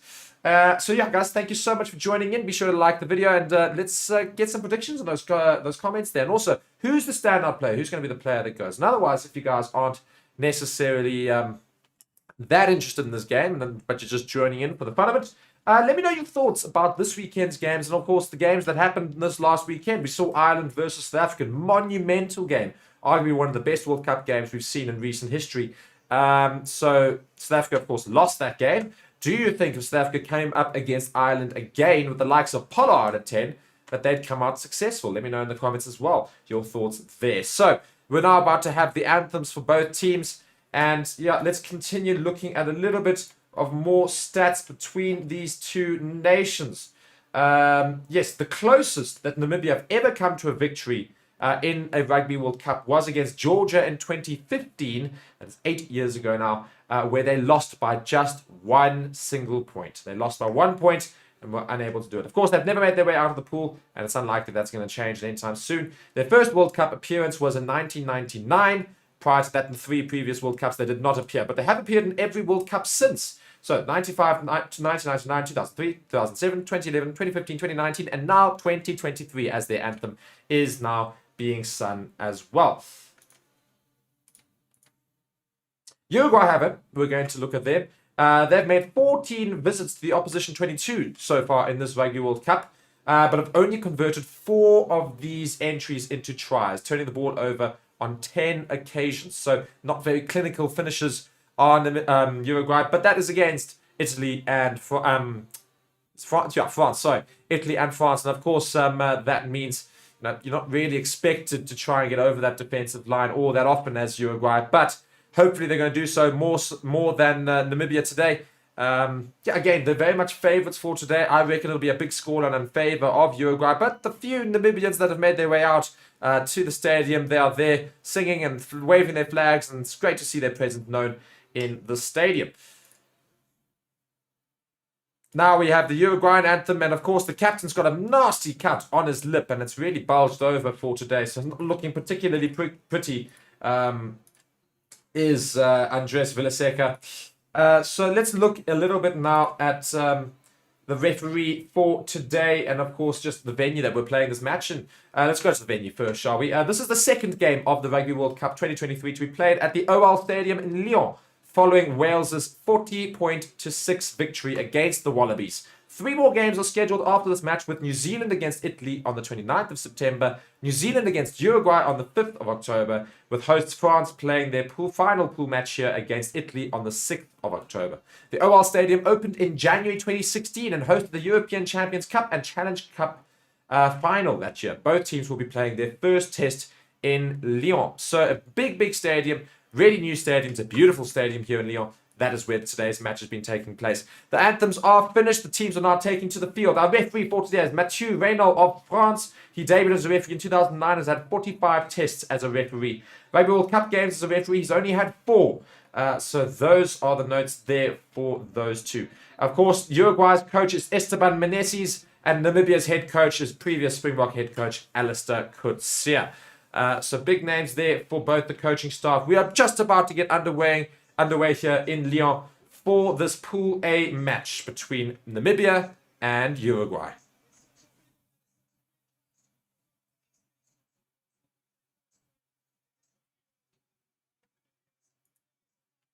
So we have got both teams set out here. Uruguay in their yellow kit, Namibia in their blue. So both in their preferred kits for today. And well, I think they're preferred kits. Maybe this is Uruguay's second ticket. I think this is the preferred Uruguay home kit. So let's see. Might actually be their away kit, having said all of that. Nonetheless, we're going to have the beginning of this match now. The crowd is ready. It's actually quite a pumped up crowd, and I hope you guys in the comments are also a little bit pumped up, because it should be quite a good match here today between these two sides. And let's go and see who's starting here. Namibia will be receiving the ball from kickoff here. They're having a little bit of a delay to the start of this match here, just waiting for things to get going.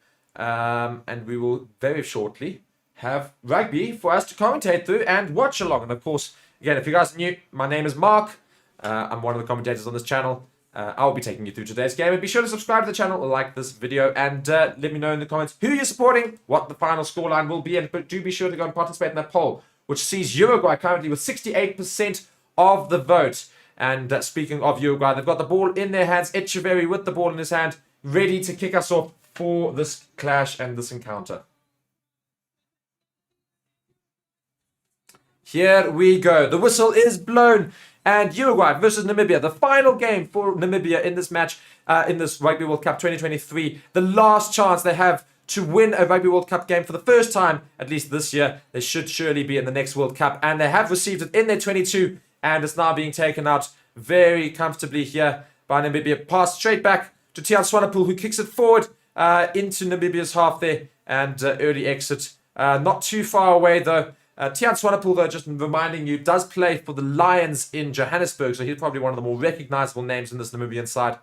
So he will be hoping to lead this team to victory here against Uruguay. Uruguay now with the first line out of the game inside Namibia's half, just outside the 10-meter line. The ball's gone over. It's a set-piece move by Uruguay. It's almost brilliant, but it's intercepted. Here goes Namibia. It's the number 14. It's Gershwin Mooten, who's going to go in underneath the middle under a minute. And Namibia have the dream start to this Rugby World Cup match. Intercepted.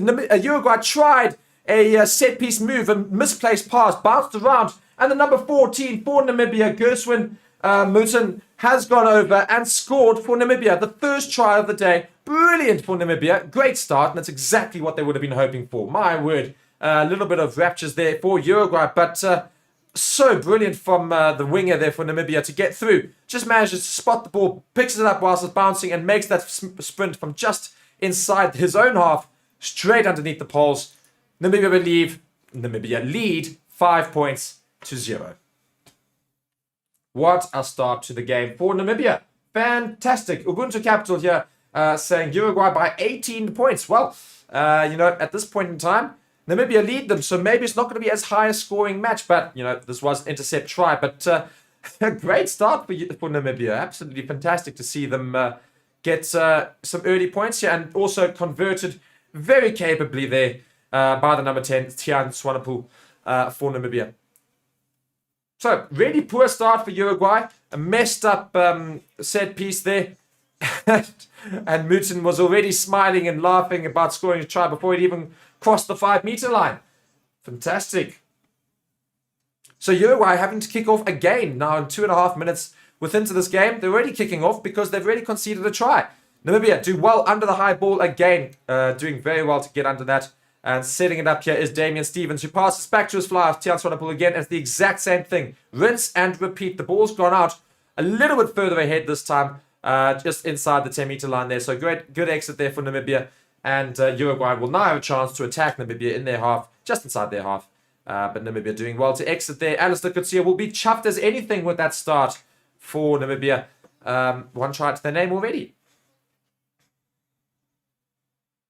So, we saw this last time. Uruguay had a line out. They messed it up, and there goes an intercept try. This time, they keep it into the maul. Now, they take it out. It's being passed along the back here, and it's being passed again. Lots of quick hands. Will there be another intercept? But this time, they managed to make it out to the wing. But Namibia coming across to defend very, very well against Nicholas Freitas, who has the ball in hand. But now, it's been passed out already. Oh, huge hit there. Massive hit by Tujui Eunavi, who is, of course, Namibia's captain. Massive hit, forces the knock-on from Uruguay, and now a penalty for not rolling away against Uruguay. A dream start to Namibia. What a tackle this was. Absolutely immense. Here comes the captain. Boom! Massive on Felipe Eliaga, the number 4 for Uruguay. Just setting the tone for India. Huge in defense. And, yeah, my word. Namibia seem pumped. They seem up for this game. They could well try and get their first Rugby World Cup victory. At the moment, everything is flying in their favour. Only 4 minutes in, of course, but Tian Swanepoel now kicks for the penalty for the line, and it goes towards Uruguay's 22-meter, and it goes out just in front of it. So Namibia will have their first line out of the game, and a chance to attack Uruguay's line yet again. Wonderful start for Namibia. I just can't actually get over how well they've started here. Fantastic, fantastic. Let me know in the comments, how surprised are you at how Namibia are so pumped for this game? Uruguay have to have a little bit of a think and a little bit of a regroup straight away. Esteban Meneses, of course, head coach of Uruguay, will be wondering how his team have managed to do this in the first 5 minutes. A terrible start, let's be quite frank here. Now, a carrier from Prince Galseb for Namibia, and Damian Stevens will control the ball from the back of this ruck. Eventually comes out. He passes through to his forwards, who crash over the 22-meter line. That being Adrian Ludic, who, of course, made the most carries in their previous encounters. Not rolling away again from Uruguay, although apparently not a penalty, says the ref. I'm very surprised by that. Very much disrupted play. Now, Torsten van Jaarsveld takes the ball over the 22 for Namibia. And Namibia's just inside this 22. Can they break this line? Now, Tian Swanepoel tries to dart himself. He's tackled on the edge of the 22 as well. So not making much meters here on Namibia. Although the ball is continuing on here. Tian Swanepoel eventually brought down, but I think it was called as a maul. It was. The maul's not coming out. And Uruguay now will have the first feed to the first scrum of the game. Great defensive effort there by Uruguay and by the captain there, Andres Villaseca, who gets over, holds the ball on, well, actually holds the ball up in that maul, and then brings it down to ground and then does not allow the ball to be released. And as a result, it will be the first scrum of the game. And again, Uruguay are supposedly favourites for the scrum, but there are some big boys in that Namibian scrum as well. And I'm sure they're going to be trying to put their muscle through and win a scrum here after losing the ball there. Yeah, let me know in the comments, guys. I mean, who's going to be that player that's going to take Namibia forward? Is it going to be Tian Swanepoel? Is it going to be the try scorer, Gershwin Mutin? Is he going to get another chance like that again? It's the second Rugby World Cup try, of course, so not the first time that he's crossed the line. And for Namibia, that's quite impressive. Looking at the pack weights here, very light packs. 858 kilograms for Namibia and 859 kilograms for Uruguay. So only in the 850s, We normally see the 900s for the bigger teams. So quite light packs from either side. But again, I think Uruguay will have just the edge over Namibia. Although how this game started, we might see Namibia a little bit more pumped in that scrum and potentially winning it. It had to have a reset scrum there. It wasn't quite set. And now we'll have another one, of course, with Santiago Arata going to put the ball in for Uruguay.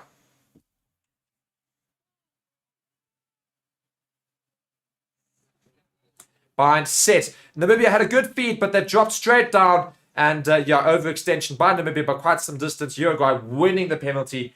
And they will now have an easy exit from their 22-meter.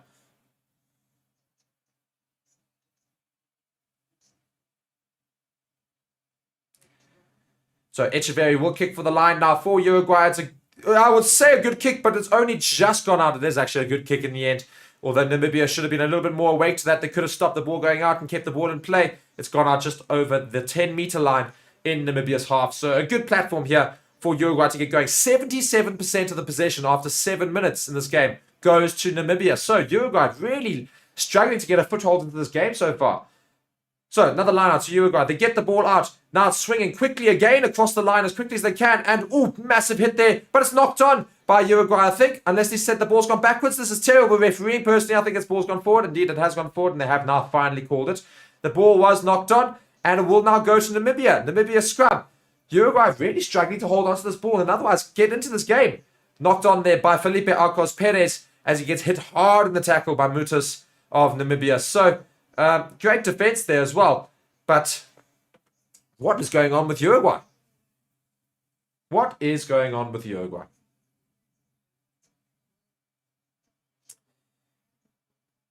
So, yet another scrum here, the second scrum of the game here. Namibia now this time to put the ball in. They were penalised previously. Can Uruguay do the same thing again? Or will they have a bit more of a structured scrum? Let's see and find out. The scrums are now being set just on the 10-meter line here in Namibia's half.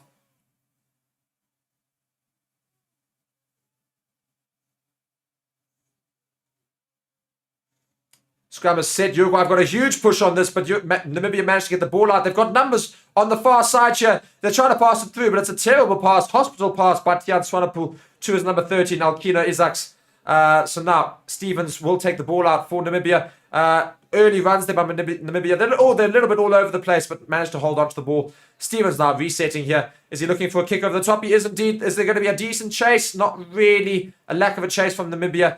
But Uruguay do just manage to hold on. But no, it's spilt in the tackle. And Namibia now come away with the ball just outside Uruguay's 22 meters. Stevens now with the ball. Passes through to the big lock. Adrian Ludik, of course, the main ball carrier for Namibia. Stevens takes the ball out again. Comes to Tian Swanepoel, who tries to go on the skip pass. He finds his fullback. The fullback now trying to dart through a gap. Not able to make it. Just on the edge of Uruguay's 22. Namibia starting this game really, really well. Can they get another try here? Comes to the forwards. Big hit here in the midfield. Stevens again taking the ball out, controlling this game. Tian Swanepoel now passing through the line here. Comes through the line quickly and comes to the massive number 6, Prince Gausib. And Stevens again gets the ball out to Ludik, who goes down. So just pretty much bashing the ball up is Namibia right now on the edge of the 22. Now it comes to Mutens, who scored the first try, and he's managed to deceive a couple of players. Really, really elusive character he is. Now comes to Cliven Lapsa, who gets taken down, but Uruguay almost managed to get that ball. Stevens eventually managed to get the ball out. Comes again to the forwards.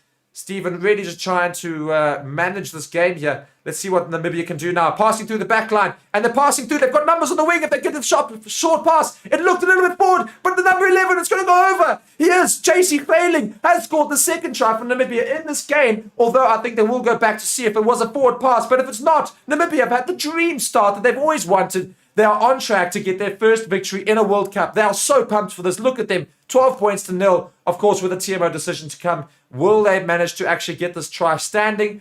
Or was it a forward pass? Again, came from mistakes from Uruguay. Echeverry missing the ball and losing it and complaining to the ref for some stupid reason. I don't know.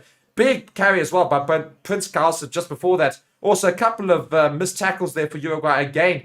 But Namibia just deciding to go and spread the ball as quickly as they possibly could. A couple of dummy runners comes there. No, I think it will probably stand, this try. It looked a little bit forward, but I think it will stand. So, Uruguay are beside themselves. What on earth's happening in their camp? But Namibia, on the other hand, will be chuffed as anything. Great pickup, though, by JC Failing in the build-up to this. Eventually gets it on the outer edge there and goes over in the corner. But great little pickup and does well to evade a tackle as well. And my word, those arms are huge. But yeah, Namibia, who would have thunk it? Who would have thunk it? It's exactly what I'm saying right now. And brilliant start for them. With the kick to come here from Tiaan Swanepoel from the corner here.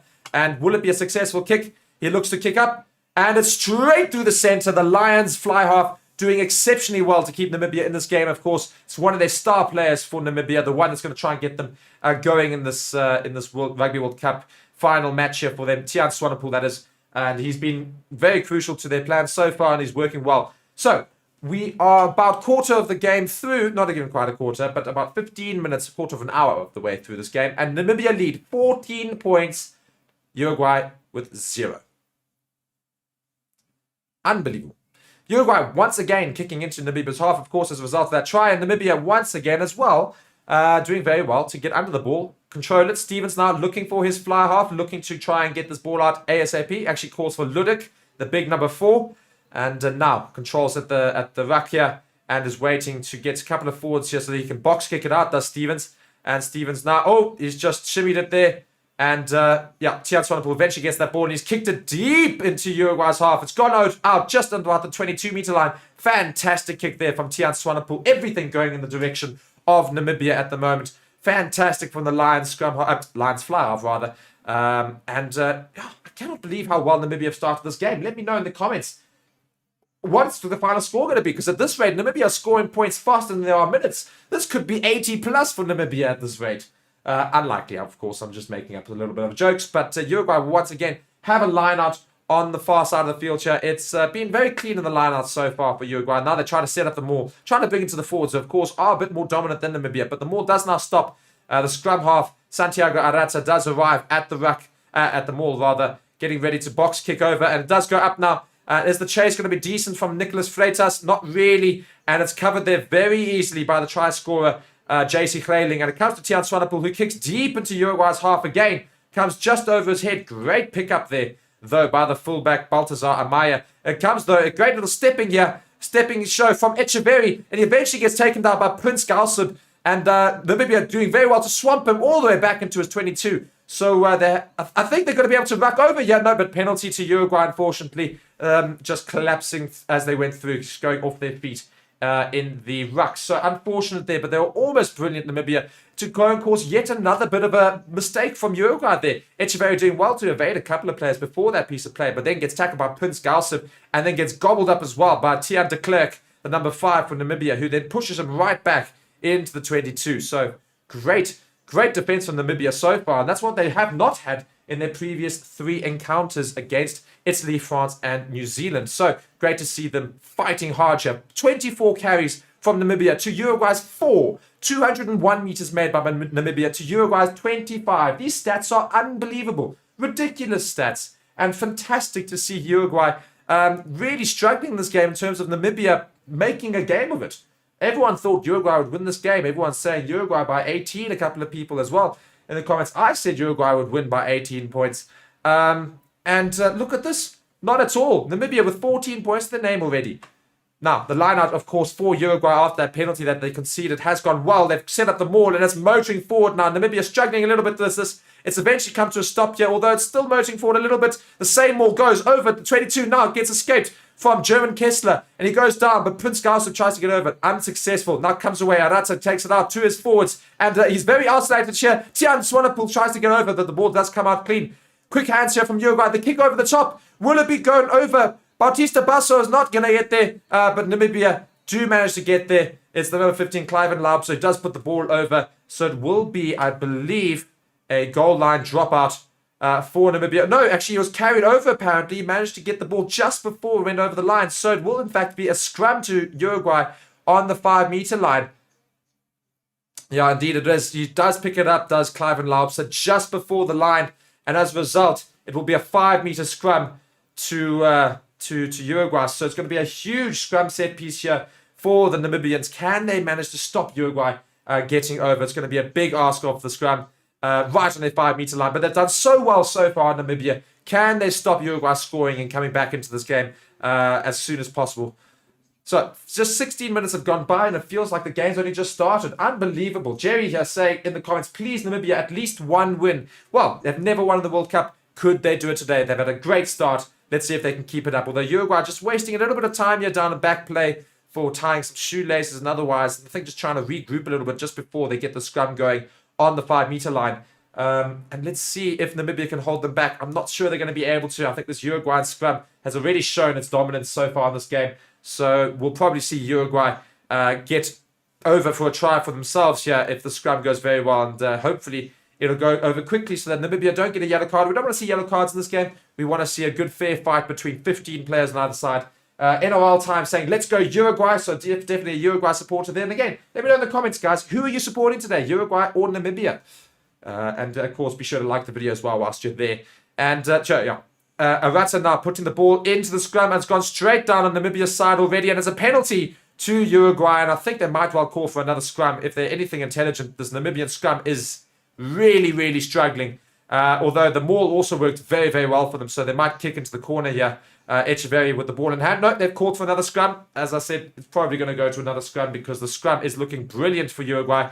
Namibia really struggling. Jason Bernard, Torsten van Jaarsveld and Johan Kutsia really struggling against the trio of Matteo Sanguinetti, German Kester and Diago Albello.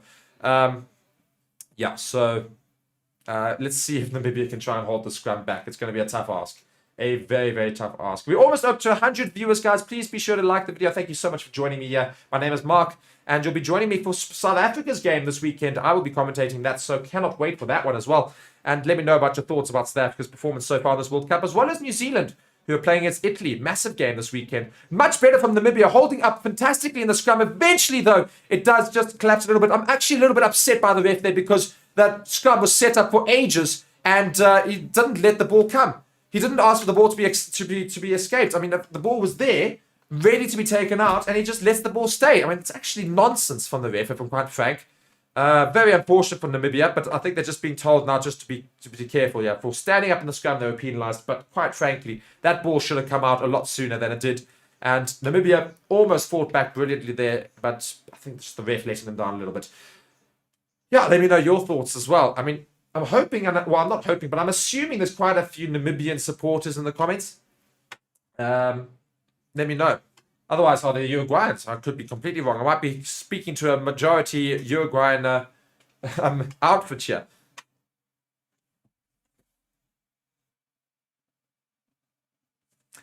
So the scrum is eventually going to be set up here. And let's see if Namibia can hold them back.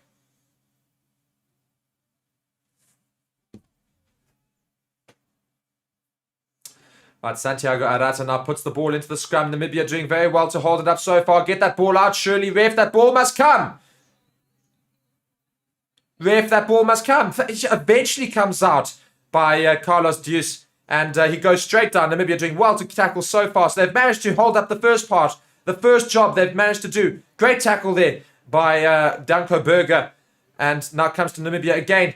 And trying to make some big tackles on the line here. Uruguay right in the 5-meter line. Namibia just trying to hold them back. It's advantage to Uruguay for offsides. And Namibia now, I think they're going to struggle as the ball comes out wide. Echeverry finds the pass and it goes over. It's the number 15, Baltazar Amaya. And the first try for Uruguay in this game has gone over. So, unfortunate for Namibia. They have conceded the first try of the game. Their first try of the game they've conceded. Very unfortunate. Baltazar Amaya does go over. Again, a little bit of a suspect pass just before that, but it was pretty much a matter of time when Uruguay were going to score this try. And Pedas Gauseb here saying, Walchiwias, Walwichias, I think. I have absolutely no idea what that means. Jakubus Tabia saying, great commenting. Thank you so much. Or great commentating, rather. Thank you so much. Great to have some positive feedback there in the chat. But yeah, Namibia, unfortunate that their defense did crumble a little bit there. Tian Swanepoel unable to make the final tackle there over the line. And as a result, Namibia are going to have to concede that try. Uruguay now with the kick to come from Echeverry, whose kicking's not been brilliant, if we're quite frank. So let's see if he can get this kick over. It's not that difficult to kick at all. So it should be fairly simple for him. He's got 28 seconds in which to get this shot done. Will he get it through the middle, though? That's going to be the great question. a very easy kick, but we've seen him miss easy kicks as well in the previous couple of encounters. So, just to the right of the post here, great chase from Namibia, and they do put him off enough. He's missed it. My word, shocking. As I said to Echeverry, I said commentators curse. I apologize to the Uruguayan fans, but I said his kicking's not been good at all, and it's gone wide, just wide to the right of the post. And so the scoreline will remain 14 points to 5.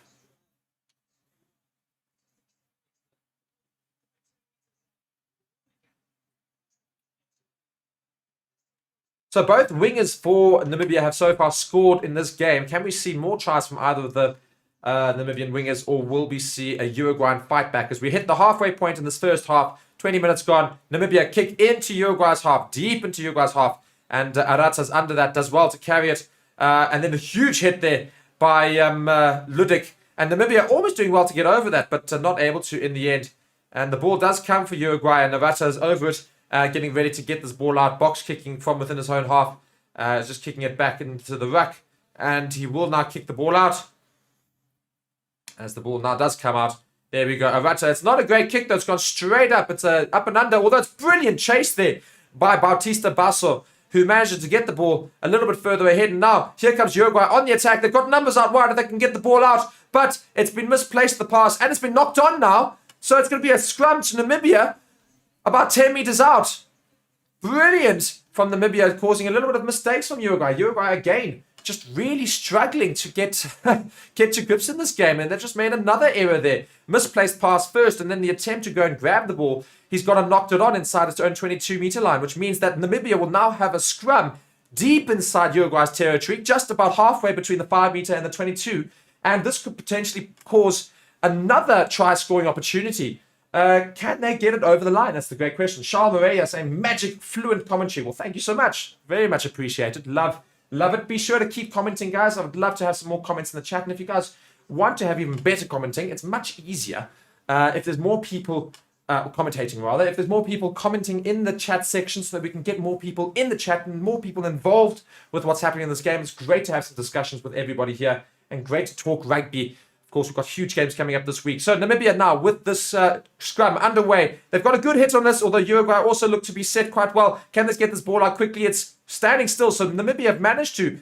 fix their scrum a little bit. Now comes to the number 12, the big number 12, Danko Berger, who goes over. Now Stevens finds his big number 7, his captain, of course, Tadri Winavi. And now Stevens takes the ball out again. Passes through to the forwards one more time. It comes to the massive number 3, Johan Kutsia.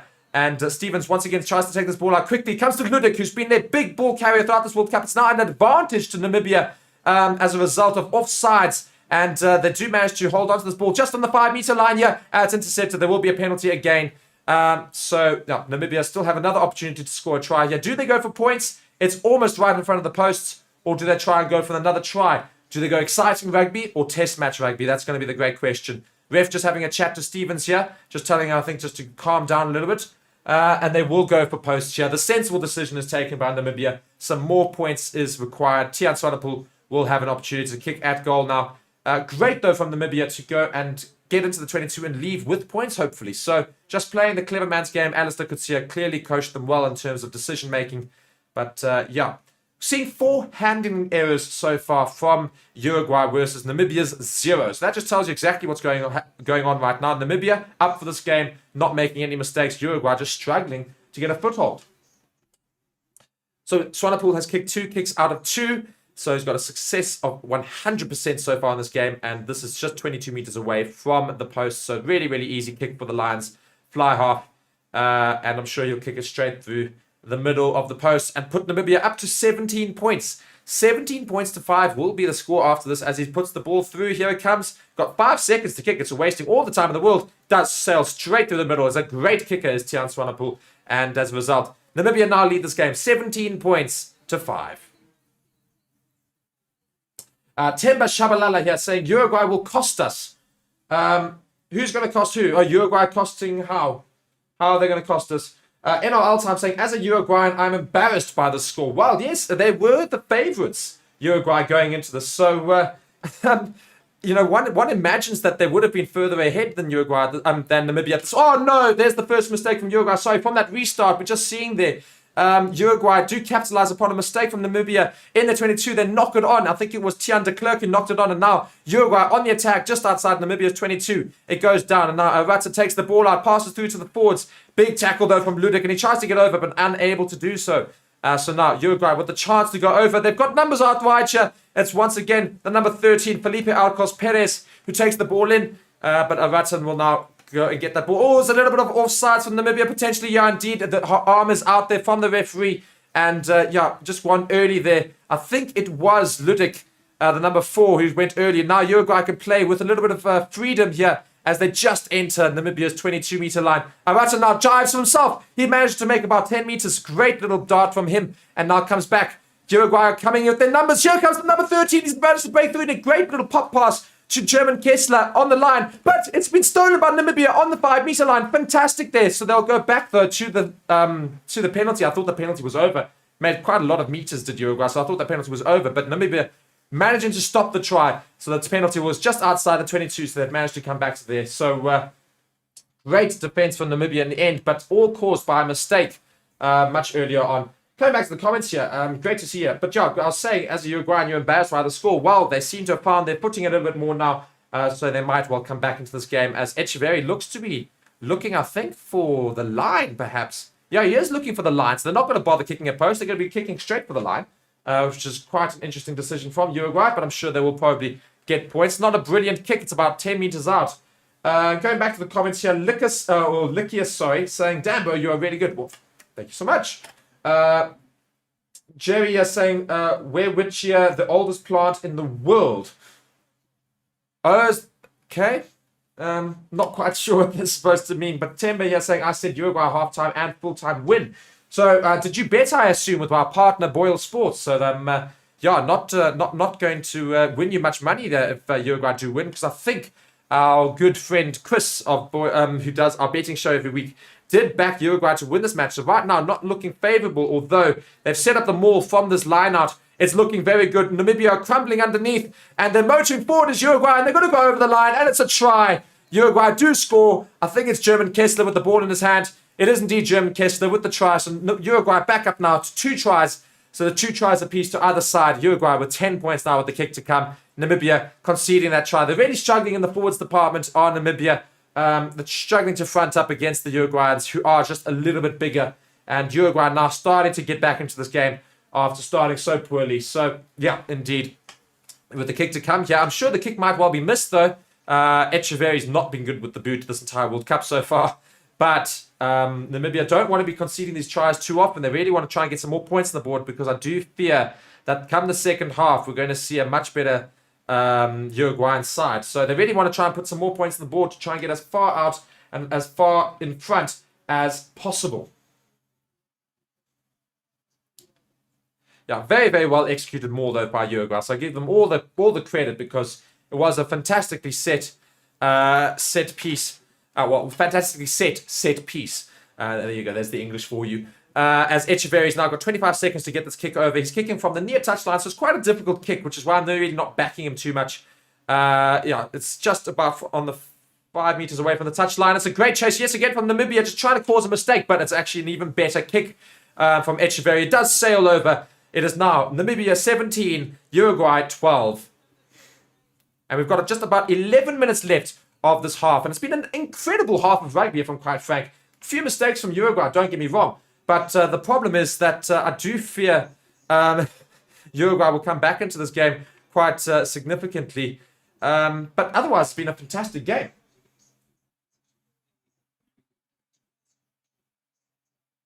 Temba, yes, saying, loving your commentary and the screen on the side. Checked others, it's just their faces, and it's hard tracking the game at times. Keep it up. Well, thank you so much. And this is Forever Sports for you. Forever Sports, arguably one of the best watch-along channels for rugby in the world. And be sure to go and let everybody else know about that as well, because quite frankly, why not?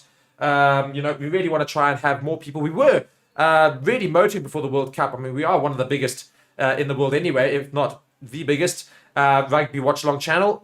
So thank you so much for joining us here, and hopefully you guys will try and get some more people on. So now, the kick is received now by the number 15, Cliven Laupse of Namibia on the halfway line after that restart. And Stevens now managing Namibia with possession. What are they going to do? They've got lots of numbers out wide if they want to spread it. It comes, however, to the captain, of course, Uanivi, sorry.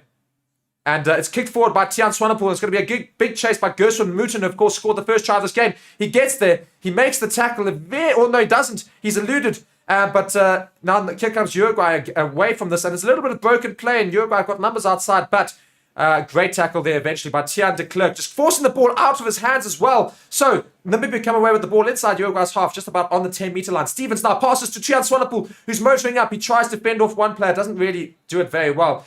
So he's taken down. Stevens now passes through to number 5, Tian de Klerk. Now Stevens again comes to the number 12. Now comes to the big man, Ludik, who bounces through.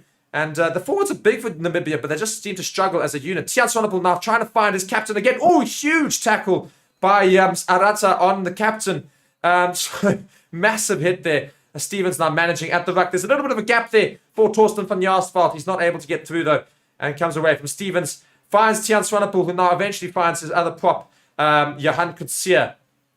Stevens once again takes that ball out, comes to the centres, and there's a little bit of a gap, and he's managed to make a few meters here. So they've managed to get close to the 22-meter line. So Namibia slowly edging their way forward as it comes to Ludik again, and he gets forward as well. Oh, but it's almost a brilliant steal. It is a great steal, and it's holding on the ground there. Great steal by Lindekar of Uruguay, who gets over. Ludik a little bit isolated there. Took a while for Prince Galsop, his number 6, to go and support him, but as a result, Uruguay win the penalty there, and for holding on. So Uruguay get away with it, and they will now surely kick for the line. NRL time saying, who do you think will win the cup? Well, that's a very difficult question because, quite frankly, Ireland did beat South Africa over the weekend, although I do feel South Africa lost that game more than Ireland won it, which sounds very offensive to the Irish. It's really not. There was a fantastic game of rugby. I think those are the two who are arguably favourites. And, of course, France will be there as well. And don't ever discount out New Zealand, even though they lost to France. I still think that team can come back. But I think probably between Ireland and South Africa, all dependent, though, on how South Africa's kicking happens, because the kicking's really been wayward. But otherwise, the forward pack definitely looks to be the best. Jacobus de Beer saying Namibia must keep Uruguay in their half to win this game. Indeed, they must try and keep the territory that side of the field. Pettis now saying in the comments, just end the game. We need the win for Namibia. Indeed, Namibia, of course, never won a World Cup game. And right now they are leading and they've been playing so well. But they have conceded 2 tries and they're starting to tire a little bit. There are about 8 minutes left of this half. We're just seeing here, I think that's Prince Galsop here getting some, yeah, it is indeed. He's getting some attention there for Namibia. Just a little bit of problems for him. I think it's his contact lenses, actually, I think, or perhaps something. I'm not quite sure what it is, but just struggling to get some stuff done there. I think it is contact lenses. I think he's needing glasses, perhaps. So just going to see if he can get them back in. Just, let's say, quite a stoppage in play here. Yeah, it is contact lenses. So you see, he is he is just needing to put those contact lenses in. Right now, he's been playing blind, essentially, is what's happened. And he does get the contact lens in, and he seems to be fine. So now we're going to get going again for a line out to Uruguay, which is just outside Namibia's 22-meter. German Kessler to have the ball in. He, of course, scored the second try for Uruguay, one of their more important men, as we see a few more people in the crowd here. It's quite a good crowd for such a relatively small game. Of course, it's a Rugby World Cup game, so there's no real small games. But these are 2 Tier 3 nations, really. So good crowd for them. And Uruguay do put that ball in. Now we resume the game. There have been 11 missed tackles from Namibia and 8 missed tackles from Uruguay. But a penalty goes to Uruguay now, as it was an obstruction by Uruguay. And there's a little bit of handbags after that. Namibia just getting in their faces, letting them know that they're not having the greatest game right now, Uruguay. And just trying to get in their heads. So it's good to see this. It's really, really competitive rugby. So look at there, just getting in their faces. But yeah, Uruguay causing an obstruction there. Just chuck and trailer, essentially. The ball did split away from the maul and they went back into it. So penalty to Namibia. So easy escape for them. And Uanivi will be so chuffed for Namibia, of course, to get out there. Captain for Namibia. Now Tian Swanepoel, who's got a huge boot on him, can potentially put Namibia right into the middle of Uruguay's half. And indeed he does. It goes out just about on the 22-meter line. So great kick there from Tian Swanepoel, giving Namibia a good chance to try and score yet another try, their 3rd try of this game. Going back to the comments here, Temba just saying, NRL now just converted a try. I'll be good. I'm confident Uruguay will win full time, but my bet needs them winning half time as well. Well, I think they're going to struggle to do that Just 7 minutes left, and Namibia have an attacking opportunity right now. And Gertje saying, good evening from Vietnam. I think the final will be between France and Ireland, or Ireland and South Africa. Well, a very, very interesting prediction there. Ireland win our group, though. One of us will come up against France before then. So it's going to be a bit of a difficult one. But let's see. It's good predictions there. And great to have you joining us from Vietnam, all the way out there. Stevens now with the ball after that line out. Namibia are attacking Uruguay hard as they enter their 22-meter line. Stevens now takes the ball out, passes to Tiaan Swanepoel, who finds the centres, who've made a little bit of a great play here. Comes to Moten, of course, scored the first try of the game. Did very well to get free there. Stevens eventually getting this ball out inside the 22 here. Namibia have made him up some ground. Richard Hardwick takes that ball and haven't seen too many carries from him. Penalty against Namibia, and it's just a little bit of a funny fake dart there by Stevens. So penalty against Uruguay. Now what does Namibia do here for off feet, by the way, that penalty? Do they go for post, or do they put it in the corner and back themselves to score a try before half time again? That's going to be the great question. I think they're going to go for post. Indeed, they are. Tiaan Swanepoel just pointing to the post. Going to try and waste some more time in this first half and just continuously get themselves further ahead of Uruguay. Good decision, of course, if he gets us over, puts them a whole try ahead, which means that by half-time, I think that bet by Temba there is going to be looking very, very, very edgy. And ooh, my word, that's a bit of a name. I do apologize. Nguchua. Yeah, I'm going to say that. So Ngutwa Zeva. It's a long name. My word, I'm so sorry. I've butchered it. I'm saying Namibia is the team that you're supporting, I'm hoping. Petas just saying 3 tries to Namibia, and not quite, not just yet. Yakuba's just saying SA still needs some work into gel and preparation going into this week. Well, you know, the good thing is they're playing against a much smaller team, of course, which means they should be all right. And again, I'll be commentating that game, as Tiaan Swanepoel does slot the ball over, putting Namibia into the lead firmly with 20 points, of course, now to Uruguay's 12. And I'll be commentating South Africa's game this weekend, so be sure to join me for that. It's going to be a great one. Their last pool match before the playoffs, and it will determine where they go. Of course, they need a bonus point victory, and then there will be all eyes on Scotland versus Ireland to see if Scotland can do anything to stop Ireland getting either first place in the pool or otherwise, maybe even being kicked out of nowhere by Scotland. Very unlikely, though, of course, that will happen, because Scotland will need a bonus point victory against Ireland in order for that to happen. So the ball has been received by Namibia. It's a huge kick by Tiaan Swanepoel, and it goes out just over the halfway line. A great kick, and Tiaan Swanepoel is really just forcing Uruguay back into their own half the whole time. He's a great asset to Namibia, is Tiaan Swanepoel. Temba just saying, yes, I've lost this, I'm conceding. Yeah, if you can try and maybe you can go and buy yourself out of the bet, perhaps, if it's not too late.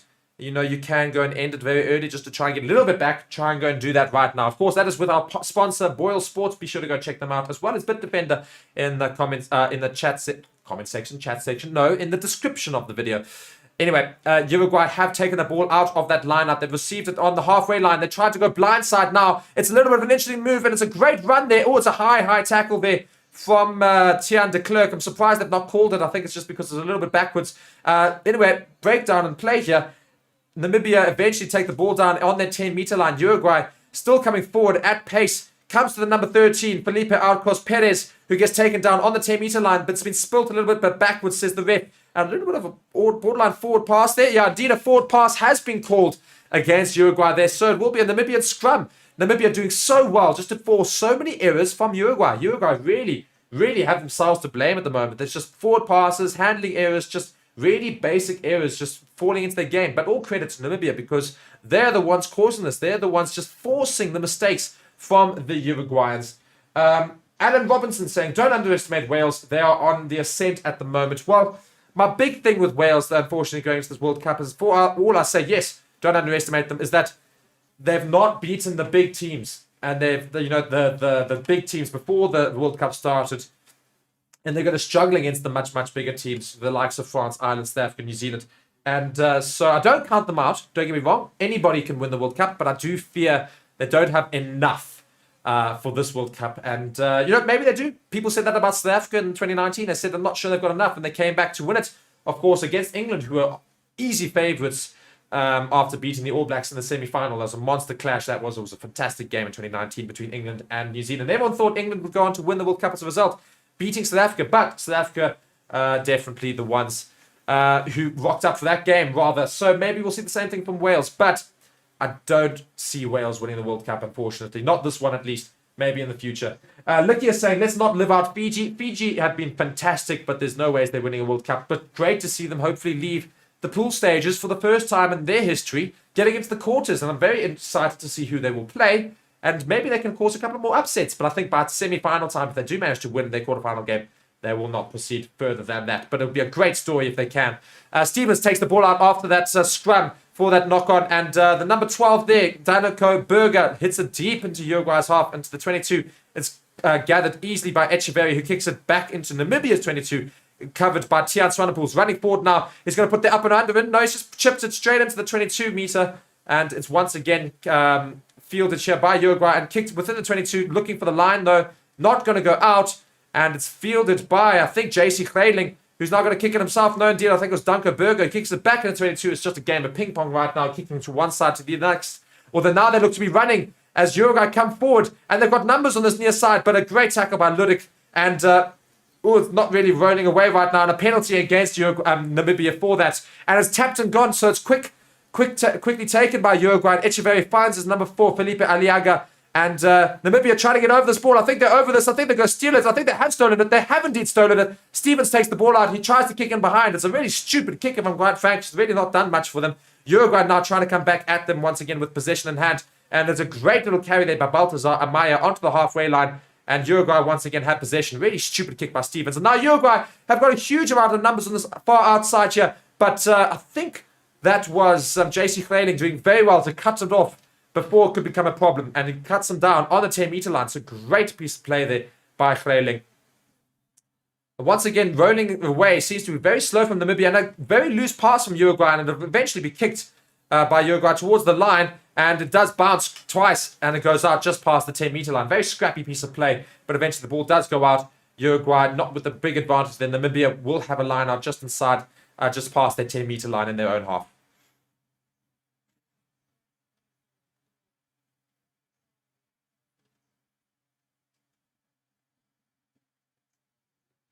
A little bit of afters from that kick there, but I don't think anything will come of it. So we're just 20 seconds away from the half, and Namibia will be going ahead in halftime, 20 points to 12 at a minimum, or perhaps, at least they will definitely be leading at halftime, as we will not have many more time for more points after this. So the bets that had the halftime and full-time score in favor of Uruguay will not be favorable, because Namibia have pulled out a madness and they've won the lineout, although it's spilt a little bit and comes to Stevens. He kicks the ball out and will be halftime. So unbelievable first half for Namibia. Can they keep it up in the second half? Let me know in the comments. The scientists here saying hopefully one day there will be a South Africa versus Namibia World Cup final.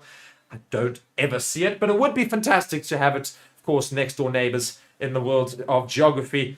And lots of South Africans supporting Namibia in the crowd there, and I'm sure in the comments as well. So guys, thank you so much for joining me for this first half. Do not go anywhere. Be sure to go and comment exactly your thoughts about that half. The fact that Namibia are leading. I'll be taking a short break just to go and get a bit of a drink of water. Enjoy our halftime package, of course, though, during that time. And I will see you for the second half. Thank you so much for watching, and I'll see you in the second half. Don't go anywhere.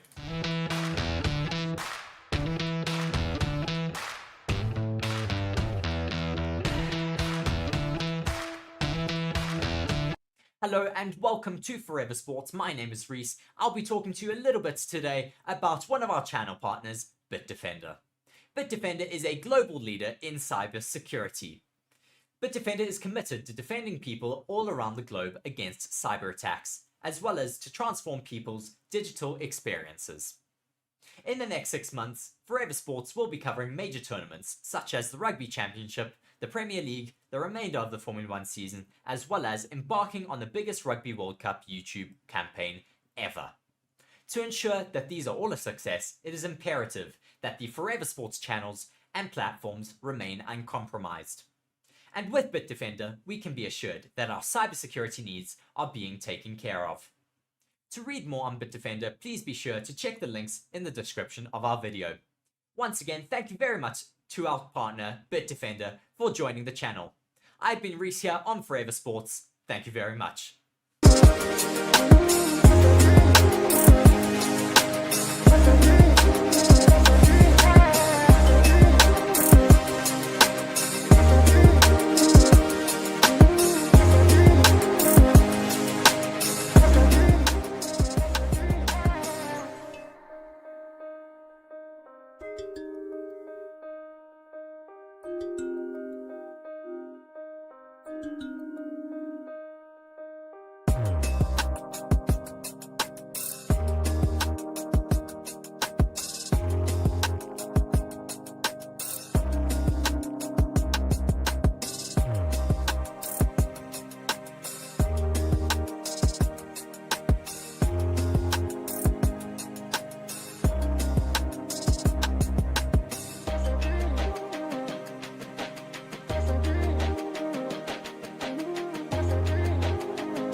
everybody, Stevie P here from Forever Sports, and I'm here to tell you about BOYLESPORTS, the official betting partner of Forever Sports. Across all of our channels, they are one of the leading betting companies in the world and have recently launched in South Africa with an amazing offering. You can get a 1,000 Rand welcome offer. For the rugby, they are giving you 25% payout boost up to 2,000 Rand on the Springboks winning the World Cup, as well as an extra 50 Rand bet when you stake 250 more on rugby during the Rugby World Cup. It is your one-stop betting shop.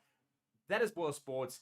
Come and join us in the community. Check the links in the description to sign up. Get yourself an account and make sure that you are winning big with BOYLESPORTS.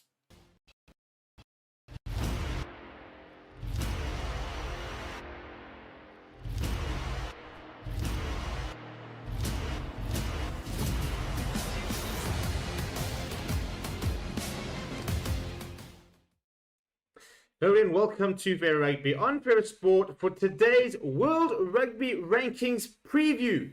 The third round of the Rugby World Cup gets underway tonight, and with it, there are a lot of permutations, lots of things that can happen, lots on the line with regards to how the world rankings are affected, especially because the number one spot is up for grabs. 1 versus 2 in the Springboks versus Ireland this weekend, which will affect the number one spot. Ireland have got an opportunity to put themselves way ahead, whilst the Springboks got an opportunity to try and get themselves back to being, at least from a ranking perspective, the best in the world, as they currently compete to be named the best in the world. And after a 7-1 split announcement yesterday, very interested to see what will happen between South Africa and Ireland. Now, before I look at some of the permutations, and there are quite a few of them, so you're going to have to sort of buckle a little bit and understand exactly what is on offer and at stake this weekend. Please do smash a like on the video. Please do subscribe to the channel as well. Right, let's go through them, shall we? So World Rugby has published these ranking permutations, so it's a bit of a preview as to what's going to happen over the next few days in terms of the different clashes. Now, if you're new to the ranking system, there's a whole bunch of things that usually come into play. However, at the moment, there is no home or away advantage, which usually does come into play. But because these are all neutral grounds, for example, even France, it's a neutral game because it is a tournament. They will not receive any different ranking points due to them having the home ground advantage, which means the only thing that are currently affecting the rankings are a win, loss, or draw, and then a win or loss by 15 or more points. So those are the only factors that are affecting the rankings, not home and away as well, which usually come into it. Obviously, what does affect the amount of points you can get for those sort of different factors will still depend on sort of the ranking of the team you're playing against. So, for example, there are more ranking points on offer when you play against a higher team than when you play a low-ranked team. So, let's have a look at it, shall we? Now, the first thing is the number one ranking is on the line in the Pool B encounter between Ireland and South Africa at St. Denis on Saturday. South Africa could end Ireland's 14-month reign at the top if they are to win. And Andy Farrell's men will actually drop down to third. So Ireland will go down to third if France are victorious over Namibia. And if you've seen that French side, I think it's a pretty good bet. This is despite the fact that the World Cup hosts cannot improve their rating as a result of the 28.98 rating points between the two sides. However, Ireland will hold on to the number one ranking if they draw with South Africa, even though it won't be a lot of points. So if they draw, they will still hold on to the world ranking, world number one, but they'll be only number one by 0.09 points. A win would see Ireland's cushion over South Africa grow to as much as 6.05 ranking points if the margin of victory is more than 15 points. If beaten, South Africa will also slip below France, a victorious France, into third place. So a win first, a loss third. We won't stay second, as far as I understand, this weekend. Defeat for France, however, would see them drop below New Zealand, who do not play this weekend, into fourth place. However, they can fall no further than fourth. So the top four teams will not change with regards to anybody moving into the top four. That just the positions of them might change as well. Two other teams that are unable to improve their rating points are England and Scotland, even if they have victories over Chile and Tonga, respectively. England's rating is 22.75 points better than Chile's, while Scotland's is 13.4 points higher than Tonga's. Scotland and England, therefore, will remain 5th and 6th, respectively, with victories. England could move above Scotland if they were to win and Scotland were to lose. If Scotland were to lose, they could be falling as many as 5 places to 10th if they were to lose to Tonga, depending on other margins and results. A defeat could see England drop to a new low of 9th, depending on other results. A draw between Wales and Australia, one of the biggest clashes of the weekend, could actually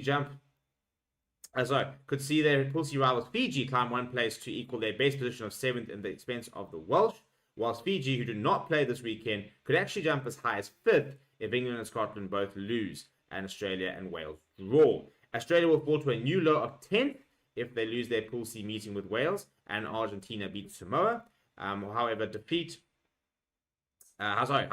for the Wallabies could see them jump as high as 5th in the event that England and Scotland both suffer shock defeat. So England and Scotland lose, Australia win, they can go up to 5th. Defeat for Samoa will see them drop down to 2 places to 13th if Italy and Georgia beat the lower-ranked Uruguay and Portugal, whilst a win for Samoa will see them rise to 9th, climbing above both Argentina and the loser of the Wales-Australia match. Manu Samoa have not been ranked as high as 9th since 2015. Portugal will become the higher ranked of the 2 nations for the first time if they beat Georgia in Toulouse, whilst they have not beaten their rivals since 2005, but a new high awaits them if they can record their first ever World Cup win. Portugal could climb as high as 13th, depending on the margin of victory and the result of other matches. Georgia, on the other hand, will fall 1 place below Japan if held to a second draw in as many years by Portugal, 2 if Tonga shocks Scotland. They can only improve on their 13th place in victory if Italy fail to beat Uruguay or Samoa are beaten by Argentina. If both of them lose, then Georgia will climb to 11th, the record-equaling position they were in when the tournament kicked off. Uruguay will have to beat Italy by more than 15 points to become the higher ranked of the 2 nations, a scenario which would see them equal their highest position of 14th. Defeat for Italy would see them fall 2 places, between 2 and 4 places, depending on the margin and results of teams around them. A win for Tonga against Scotland will see them climb above at least Japan, with the Brave Blossoms not playing this weekend. Any further games will depend on the margin of victory and other results. Namibia will return to the top 20 for the first time since 2017 if they can beat France, whilst Chile can enter the top 20 for the first time if they can upset England and record their first ever Rugby World Cup victory, and Namibia fail to beat France. Simple. So there's a lot going on, and that's the nice thing about World Cups. There's so many matches, differently ranked teams and stuff like that. So some games have a lot of jeopardy, some of them have no jeopardy. The big thing for me is obviously that first spot, first place is up for grabs. After that, I think the 5th, 6th, 7th is interesting. Wales is going to be interesting. Wales, Australia, they could be falling quite low or rising quite high. So there's a lot to play for this weekend with regards to the rankings, if you count them all, and if you really sort of high them in high esteem, which a lot of people don't. But let me know what you think down in the comments below. Can South Africa beat Ireland? Who will be the number 1 ranked side come Monday? Let me know down in the comments below. Smash like on the video. Subscribe to the channel as well. Thank you very much for watching. My name is Steven, and I'll chat to you soon.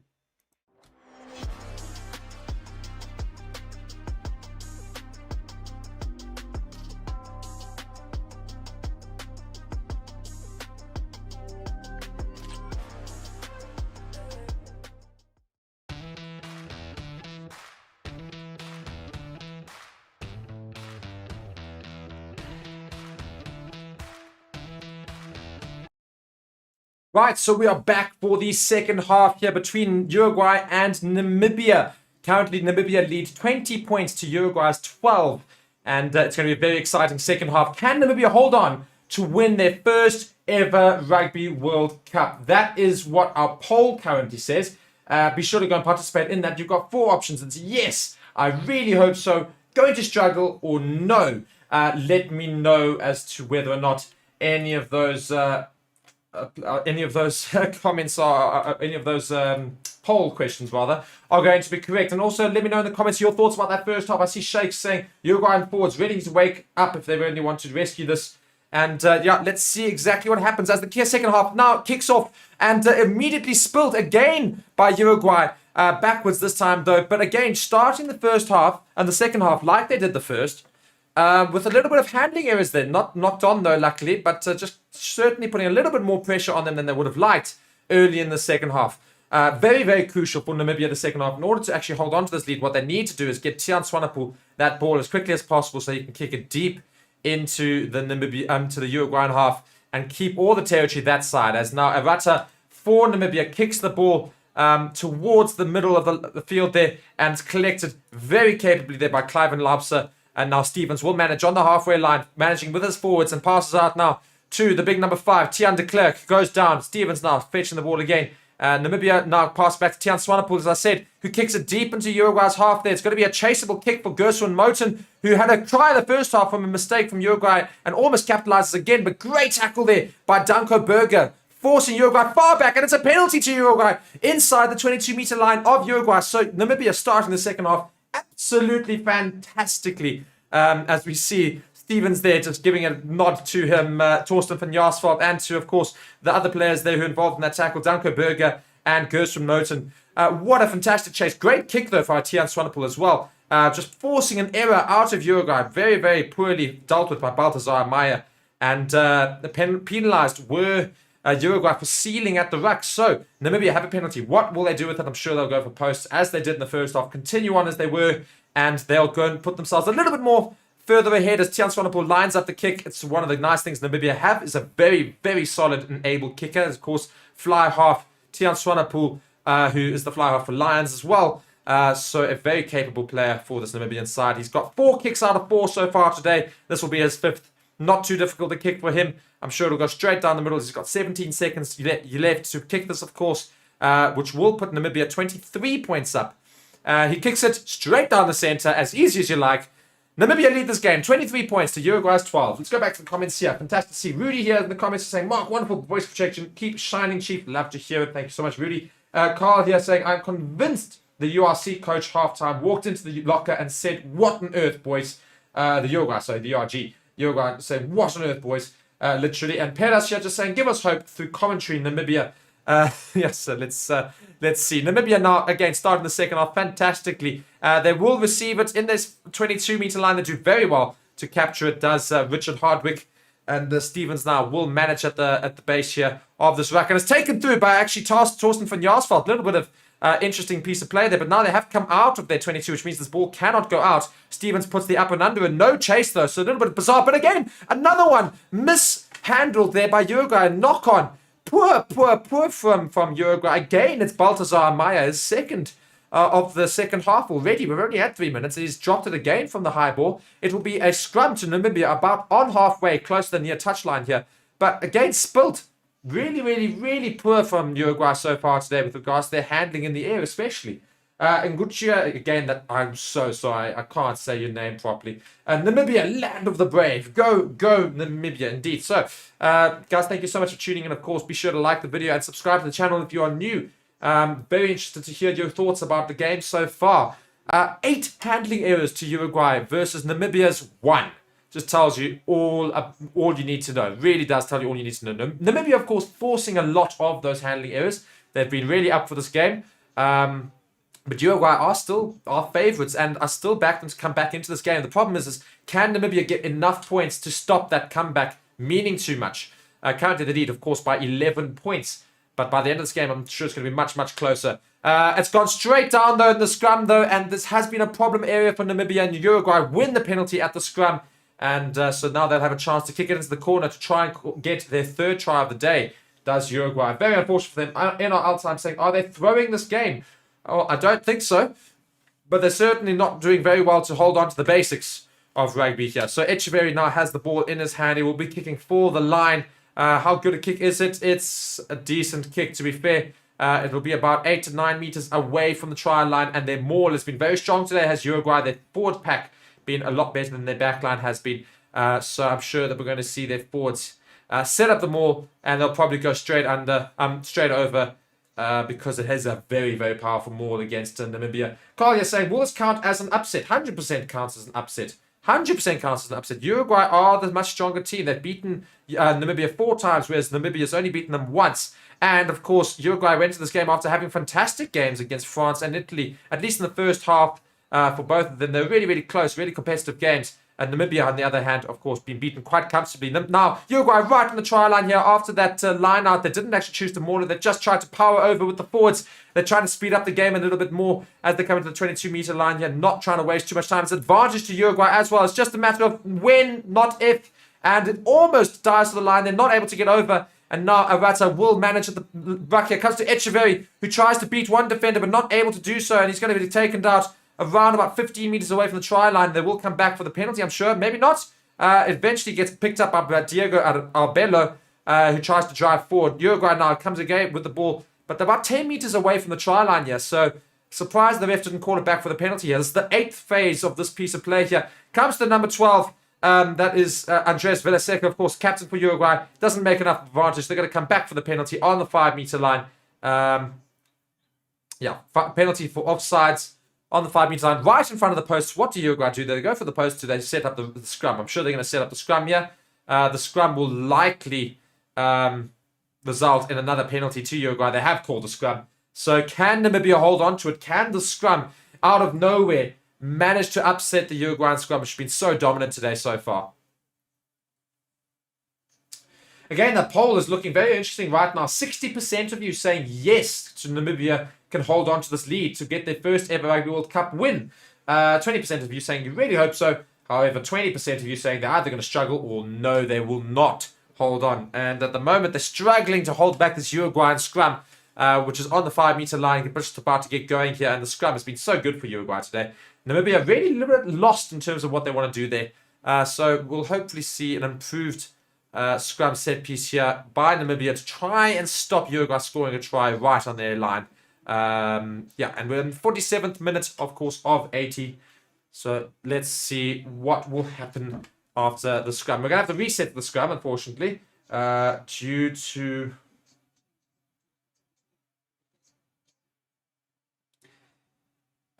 just noting there. So I'm just completely lost my words there. Just got sent something that I needed to see. And I lost my words. I'm very sorry about that. Carl Smith saying, go for the scrum and force a yellow card. Well, that's what Uruguay's going to do. It's a penalty once again to Uruguay. And at this point, I think they're going to speak to them. It is going to be a yellow card. Here it comes. And it was expected. The scrum's not been good. And this is going to be the collapse for Namibia. It's really, really unfortunate. The yellow card comes. So let's just go and get that against them. On the 5-meter line, they'll call for another scrum to immediately cause that substitute. I'm sure Aranos Kutsia will make his way off the field for Namibia. So a yellow card here in the second half, early in the second half.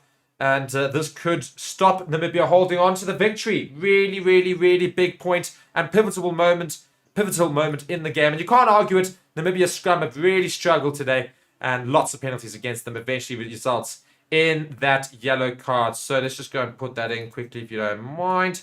There we go. The yellow card now displaying for Namibia. And immediately the substitute has to be called because they're going to call for another scrum. So it's the big number 18, Haitembu Shifuka, who will come on at 117 kgs for Namibia. And he's come on in place of Prince Galsip, who's had to make way, unfortunately, due to that yellow card. So he will go and sit off until that yellow card is finished. Of course, it's a specialist position.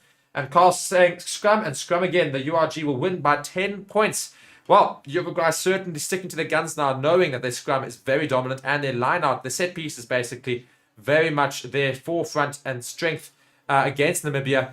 So can Namibia now, with only 7 men, try and hold on to the scrum? I doubt it, and I think this will be probably a try to Uruguay, if not another yellow card, as Carl says in the comments, to Namibia. And as Pettis is saying, he's crying, lots of crying faces, yes, because this is going to put Namibia under the cosh. The scrum is underway. It's much better set by Namibia, to be fair. They're holding on relatively well, okay. Get that ball out, ref. The ball is available. He has to take that ball. Stop trying to watch for an advantage here. My word, he keeps it into the ruck for too long. Now here comes Uruguay. He's going to go over to the corner, and a great little finish there by Baltazar Amaya. He eventually runs in, puts the ball in as he dives and puts the hand down, putting the ball straight down in the corner. And it is a try to Uruguay. They're back into this game. 17 points to 23, though, with the kick to come. And with Echeverry's kicking, it might remain 17 points to 23. It's a very difficult kick anyway from the near touchline. And he is right-footed, and this is the worst part. This is literally the most difficult kick for a right-footed kicker. But nonetheless, he goes over, does Baltazar Amaya for Uruguay's third try of the day. Namibia, unfortunately, unable to hang on there. The scrum did hang on this time, but just with lack of numbers in the back line, they were unable to get round and stop Baltazar Amaya getting over in the corner. Very, very unfortunate. Basi here saying, I have faith in Namibia. I'm glad you do, because they need all of that have faith in the help that they can get, because it's going to be a very difficult second half now with this yellow card. So Echeverry needs to kick this over to try and get them within a try, within a single 5-point score, of course, with the kicking not being so great.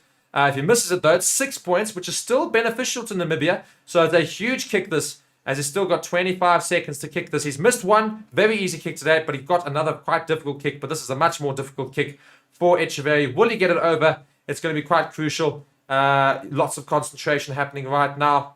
And he's got 15 seconds to go. He starts the lineup. Namibia, as they have all day, run very, very quickly out. And it's a beautiful kick. It looked like it was going to fade away, but fades back in. So great kick there. Very important kick. Now puts them within 4 points of Namibia's score, which means one try will certainly put them ahead for Uruguay. So great kick there by Echeverry. Puts them now, of course, within that single try score. And Namibia now has to kick the ball into Uruguay's half with a man down. Can they hold on? Can they manage to get an advantage? Can they force a penalty in Uruguay's half? Kick the ball over, waste some time. And yeah, Kutsia on the bench there, of course, with that yellow card, looking very, very upset with life. He's put his team under the cosh, but it's not necessarily his fault. The scrum has really, really struggled today, and there was always going to come the yellow card if they had too many more penalties, and that's exactly what happened. Huge hit there by Ludik there as the restart has happened here, and Narata now managing the ball, but it's been taken out by the number 5 Lindekar of Uruguay, and they made a little bit of ground, and now Arata will set up once again for a box kick from the back of this ruck. It's eventually going to come out. Kutsia still has 6.5 minutes left on his yellow card. Arata kicks the ball forward. It's going to come and be fielded by the try scorer in the... No, not the try scorer, but Cliven Laupser, who spots the gap, tries to get into it, but it's closed just as quickly. And the ball is stolen out of his hands by the substitute, Haitembo Shifuka, who passes now back to Tian Swanepoel. They've got numbers here, does Namibia. Here comes Carlson. He finds his fullback at the centre, sorry. It's going into the centre.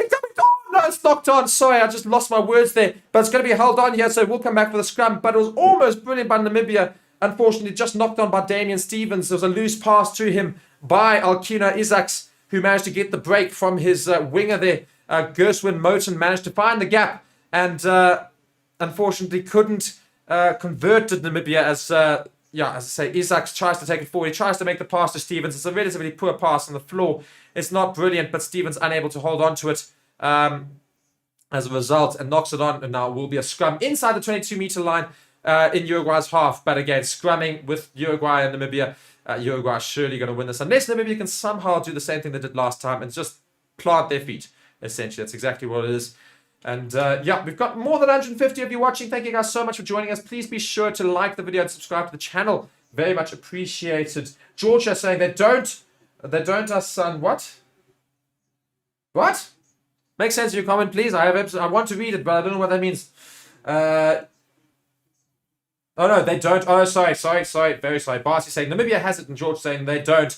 It'll be us soon, being for Uruguay, I think. Oh, it's a massive mid-hit from Echeverry after that scrum. And it's been won back here by Uruguay, luckily, just outside their 22. So a shocker of a kick there by Echeverry, straight off the side of his foot. We literally went 50 meters sideways. But Uruguay now motoring forward at pace and trying to find a gap in this Namibian defense, of course, which is a man down. Here comes Echeverry again, trying to create something. He passes through to the forwards. They found a little bit of a gap, but Ludik eventually makes the tackle and it's ripped out the tackle, but unfortunately stolen just as quickly back by Uruguay. And once again trying to find that pass. But now it's going to be, oh my word, everything's happening in broken play here. Here comes Arata for Uruguay. He steps into the middle. There's 2 brilliant steps and he scores the try for Uruguay to put them into the lead in this game. Shocking pieces of play by Namibia though. It's all their fault. Really brilliant though by Arata, who makes 2 brilliant steps and takes the ball almost underneath the post to put Uruguay into the lead now. Namibia, what's gone wrong? What on earth has gone wrong?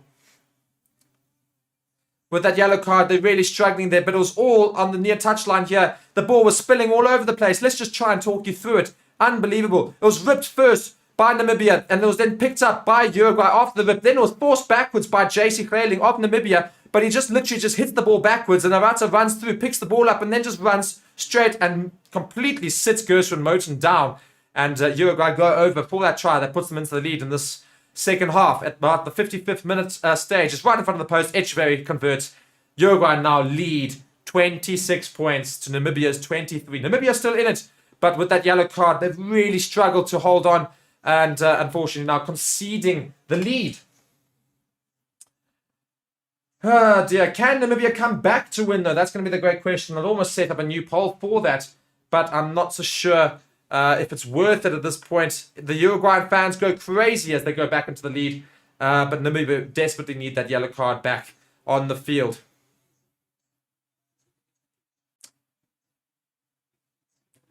I feel sorry for Namibia. The scrum's just not as good as Uruguay's, and as a result, they had a yellow card. Replacement for Namibia, though, so Van Lille will come on for Ludik, who's had a hell of a game, and Van Lille is going to come on in his place. And he is at 115 kgs. Can he try and spear Namibia forward in this game? Oh, it's a huge hit, my word. Oh, my word. Jason Bernardo, they got absolutely wasted by Bautista Basso. Massive man on a winger, and yet he comes out second best. Arata now still managing the ball at this base of this ruck here. He's going to have a box kick from inside his 22. Will it go out or will it just be chaseable now? Uruguay can afford to slow this game down a little bit. Although there's still a yellow card to Namibia, so they might want to try and speed it up a little bit. Almost a little bit of miscommunication between Namibia for collecting that kick, but it does eventually come back to Tian Swanepoel, who kicks the ball very high up and testing Uruguay once again under the high ball, but Echeverry does well this time to hold on to it. But a great tackle there by Cliven Laupser brings him down just outside his 22. So now Uruguay are outside of their own 22, needing to try and run forward a little bit. The ruck is set, but again, Uruguay not playing at a much slower pace than they were beforehand. Arata just wasting a little bit more time getting to these rucks and just playing a clever game here, making sure that Uruguay pretty much stay in the lead. They have to use it now, this Uruguay. Arata eventually kicks it over the top. And who's going to be fielding for Namibia?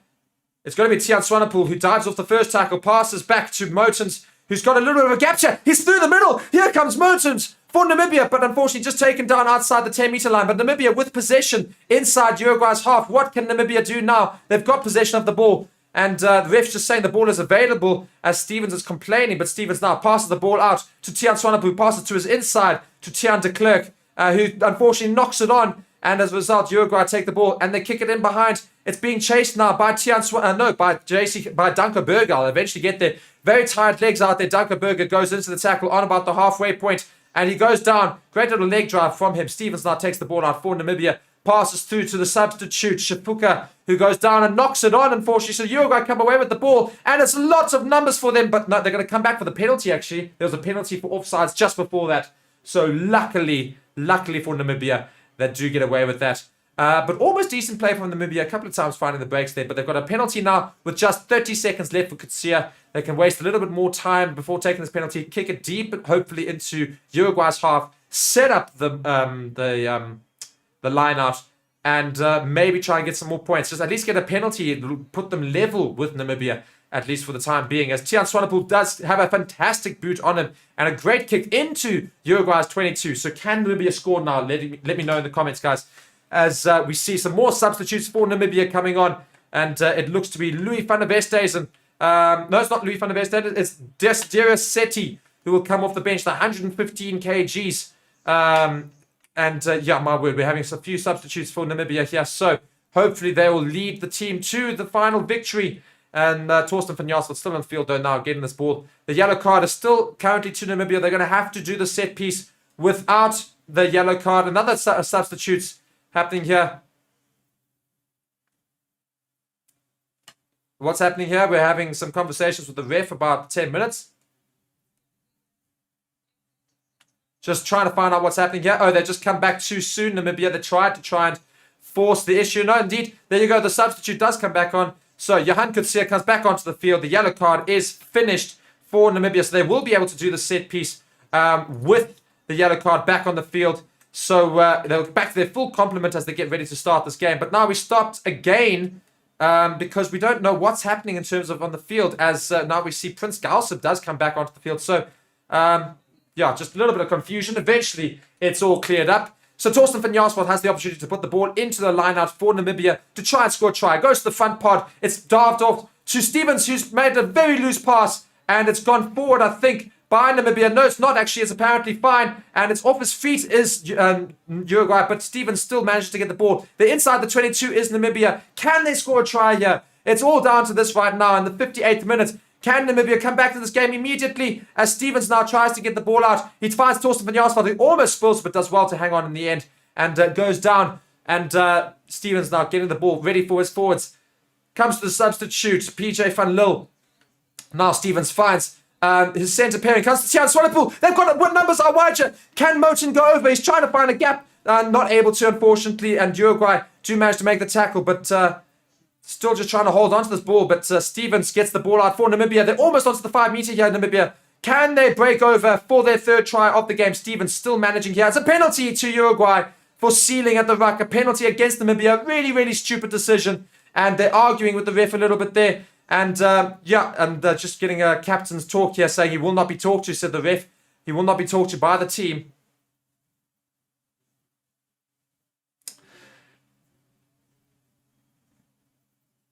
Captain just making a whole argument with the ref here, just saying what he thought, because there's a huge moment in the game. And unfortunately, Namibia have squandered their chance at scoring a try here. The ref doing very well to explain very clearly to him, and then saying that he will not be talked to by other players outside of the captain. So, unfortunate for Tujui Uenivi, who of course is the Namibian captain, is just having to deal with the ref there. So unfortunate for his team as well, who are on the 5 metre line, but concedes a stupid penalty for sealing at the ruck.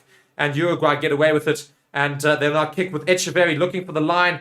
It's not a brilliant kick, but it's good enough. Just about on the halfway line. So actually not a bad kick at all. Just watching here, just seeing where the ceiling came from. Goes down. Yeah, it is ceiling. It's off. He's off his feet as he drops over the player. So even though Uruguay don't try to go into the ruck, it is ceiling nonetheless. As we need to see some more replacements for both sides. Boyson's coming on for Namibia. And we see some 2 substitutes for Uruguay as well. We've currently got a bonus point. Yeah, we just seen some substitutes here. As the big number 8, Richard Hardwick, makes his way off the field for Namibia. Well, I say big. He's not actually that big. He's quite a small fellow. But quite a hard guy as well. So, let's see in the comments here. Donita here. Come on, boykies. We can win this match. For Namibia. Lots of Namibian fans love to see it as the line-out's been taken relatively quickly by Uruguay, and they've set up a maul, a brilliant maul, but it's been taken down by themselves.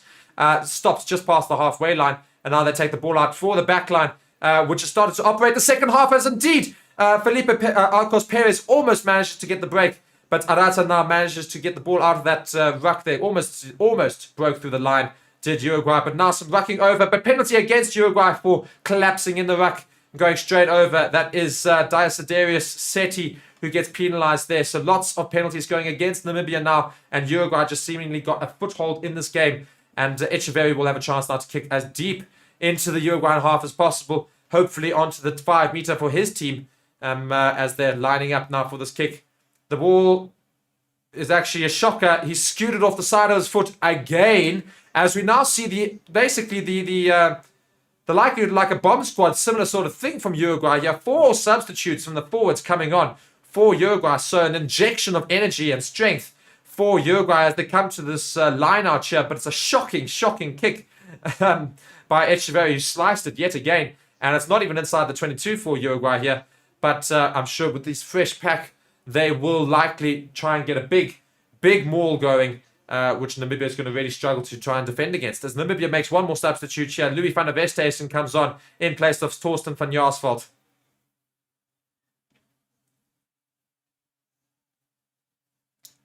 Ball goes up, he comes down. They don't actually set up the maul. Comes to the back line as a bit of a forward pass. I fouled, but no, the ref's called, it's fine. But I think Namibia have managed to make a good enough tackle to try and get over. Not in the end, although I think they're currently over, just trying to get this ball free. And the ball does eventually come free and it gets taken out by Ardao, who passes through to his other forwards. Now Arata manages at the ruck, passes through to the substitute, because as Echeverry's made his way off the field, Felipe Berkesi has come on in his place. Now comes the substitute Uruguayan forwards, who are now motoring forward with some energy. They're almost inside the 22 metre line. Here is Uruguay. Big hit from the captain of Namibia. But it comes now to Berkesi. Now tries to find his fullback. But well seen by Namibia just to cut that channel off.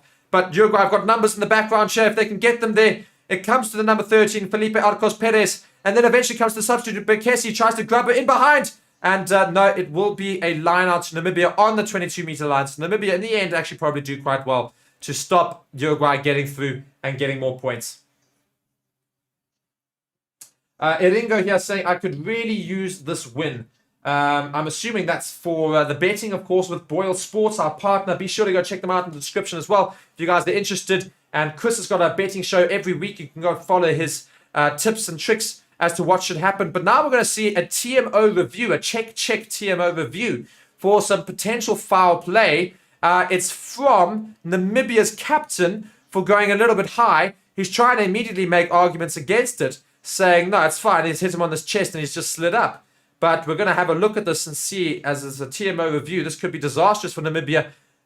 Oh, he goes in very high, but I think it does hit him on the chest, in which case it will be fine. Seeing this angle here, oh, I'm not so sure he's going to be fine. His shoulder might make contact with the face first. It's going to need to see this in a little bit of slower motion, maybe a little bit closer to the point of contact. But this could very well be a yellow card to Namibia's captain, although I think personally it's just a normal tackle incident. If this is called a yellow, I'm going to be very upset. It's a tackle for me. The player is leaning down into the tackle. That's my big thing. He's leaning down into the tackle. He leads with his head first. But I think this might well be given as a penalty and a yellow card. Hearing it from the ref here. So it will probably be a yellow card. Potentially, it will be indeed to the captain of Namibia. It's Uanivi who will make his way off the field. It's very, very disappointing for Namibia. I think that's their game gone. The potential of their game turning into the first World Cup win, I think, is all gone with their captain as he gets a yellow card pending review. Could it be upgraded to a red card? We'll find out. But it's all collapsing in the second half for Namibia. So upsetting. Iringo here saying, I wish it's because I've had a bad day. Betting doesn't sound bad too. I tell you, you should go and try it out. But it's a penalty to Uruguay as a result of that high tackle and a yellow card to Namibia, unfortunately, for their captain. So once again, it's their second yellow card, and it's all collapsing for them in the second half. So disappointing for Namibia. And Uanivi is also so disappointed, and he's pleaded his case to the ref, but was never going to be fouled. So it's under review as to see whether or not it's going to be a red card or yellow card, or just stick to the yellow. But unfortunately, they're back down to 14 men, but brilliantly stolen by Namibia in the line-out. So for all Uruguay, we're going to go and get easy points. Namibia immediately bounce back, steal the ball in the line-out. They pass it back to Tian Skuan, who kicks it forward. It's a good kick, hopefully straight out, just on the line there. Oh, it's almost brilliant, but it's absolutely brilliantly handled there by Bautista Basso, who does not get taken out. Oh, it's almost another high tackle. It's an easy high tackle, and that's going to be reviewed, I think, immediately. High tackle there against number 17, Desiderius Seti, who's been actually, if I'm frank, very, very poor since coming on for Namibia. And quite frankly, I'm not surprised. This is not going to be a check, I think. This is going to be another yellow potentially to Namibia. It's a shocking tackle, this one. Oh, my word. Namibia's throwing it all away. I cannot believe this. I think this is going to be a yellow card, pending a red card as well. My word, what's happening to Namibia? What is happening? It's all going upstairs, basically, to the TMO. Just watching this hit here. I think it might well have mitigation factors, maybe, just watching here. It's just a penalty. Just a penalty, ref. Just a penalty. It really isn't that bad.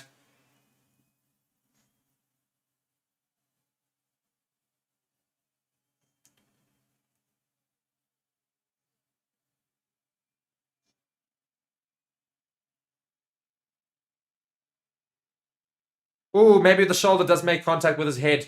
So it's going to be a difficult decision. Ooh. I think it's going to be a yellow card, potentially, to Namibia again. It is going to be a yellow card. Yellow card pending review. So 2 yellow cards in 2 minutes for Namibia. It's all coming out now. This is so upsetting for Namibia, who are looking for their first World Cup win. There's no chance it's going to happen now. They've got 2 yellow cards, both of them pending review for a red card. And as a result, they're down to 13 men on Namibia. And they did so well immediately to respond to that first yellow card to steal the line out. But now with that second yellow card, it must be all but over for Namibia, as now Uruguay have a line out on the 22. It goes in, they set up the maul as you would against a much weakened Namibian front pack. And it's taken down, though, by Uruguay. So they've done well so far. Eventually it goes down and it's fielded back. So Uruguay are going to have to try and get this ball out. from the 22, and they're going to have to run it thin. They're not going to be able to use the maul for it, as JP says, and that is that Namibia, their own worst enemies. Indeed, it is exactly that. They were doing so well this game, but throwing it away the second half as now comes to Namibia, to Uruguay, who are very much with their tails in the air and up, and very much looking to try and score another try and get themselves in the lead by more points and to kill this game off. As Arata sees that this ball is getting stolen by Namibia. It's a brilliant steal by Louis van der Westhuizen, but unfortunately, he goes in and he knocks it on. So, but he did manage to steal it, but it will be a scrum in the middle of the field, which means they'll have to have, I think Johan Kutsia will have to make his way back onto the field, or Jason Bernard rather, will have to make his make his way back onto the field for the scrum as it's a specialist position. And as a result of Desiderius Seti coming off, we will have, there we go, that specialist substitute will have to be made, which means somebody from Namibia must drop to the bench again, as we saw earlier. My word, for Namibia, 3 yellow cards this game, 2 of them pending review for red cards. It's Freyling who's had to make way as Bernard comes back onto the field for the scrum. We've got time off again. Captain's going to be spoken to here. Let's see what's going to happen.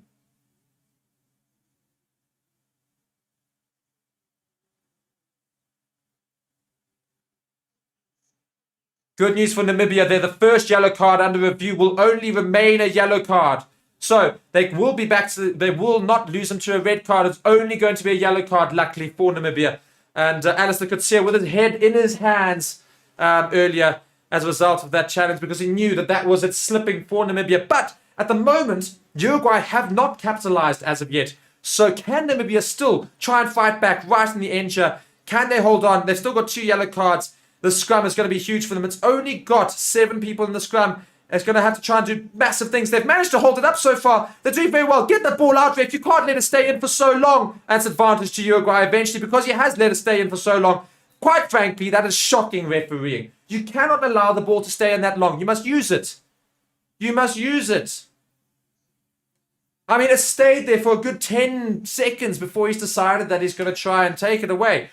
Uruguay have, of course, get the benefit of that situation. It's a penalty right in front of the post. One surely imagines they go for the points here to take it from out of 3. Although Uruguay's coaches seem to be saying they should be going for the scrum yet again, which wouldn't be the worst decision, I suppose, either, as it's pretty much forcing penalties out of Namibia and causing yellow cards.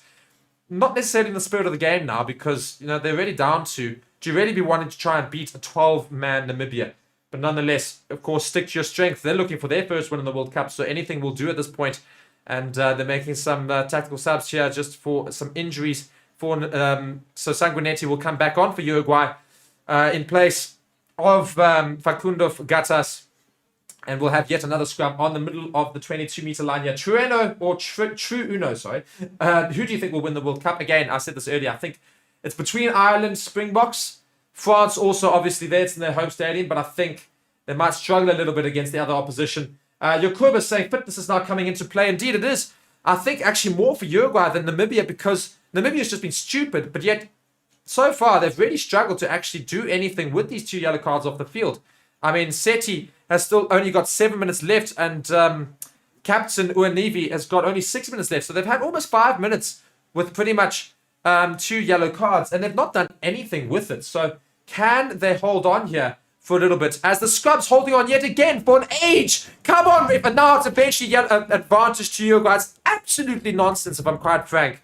But nonetheless, Uruguay have got numbers out wide here. Fantastic tackle there from Gaswin Moten, but it's been taken away from Uruguay still. They're inside the 22-meter line here. Arata fields for Felipe Eliaga. And Arata now trying to get over this ball again. It's not rolling from Namibia, so it's another penalty advantage to Namibia. It could be another card coming their way. It's kicked in behind. It's going to come to the wing. He's going to go over. It's a try to Uruguay. Namibia could not hold on. And it's Bautista Basso who goes over for Uruguay's 4th try of the day. And that would all but seal it for Uruguay. And there's no ways you can come back for this Namibia with 2 yellow cards still for another 5 minutes at least. Bautista Basso goes over in the corner after that kick from the captain, Andreas Villaseca, who kicked it in behind, bounced once, and picked up by Bautista Basso, the number 14, and he goes over for another try to Uruguay. And I think Namibia's hearts and Namibian fans have been crushed. Their first chance of winning a World Cup match has gone.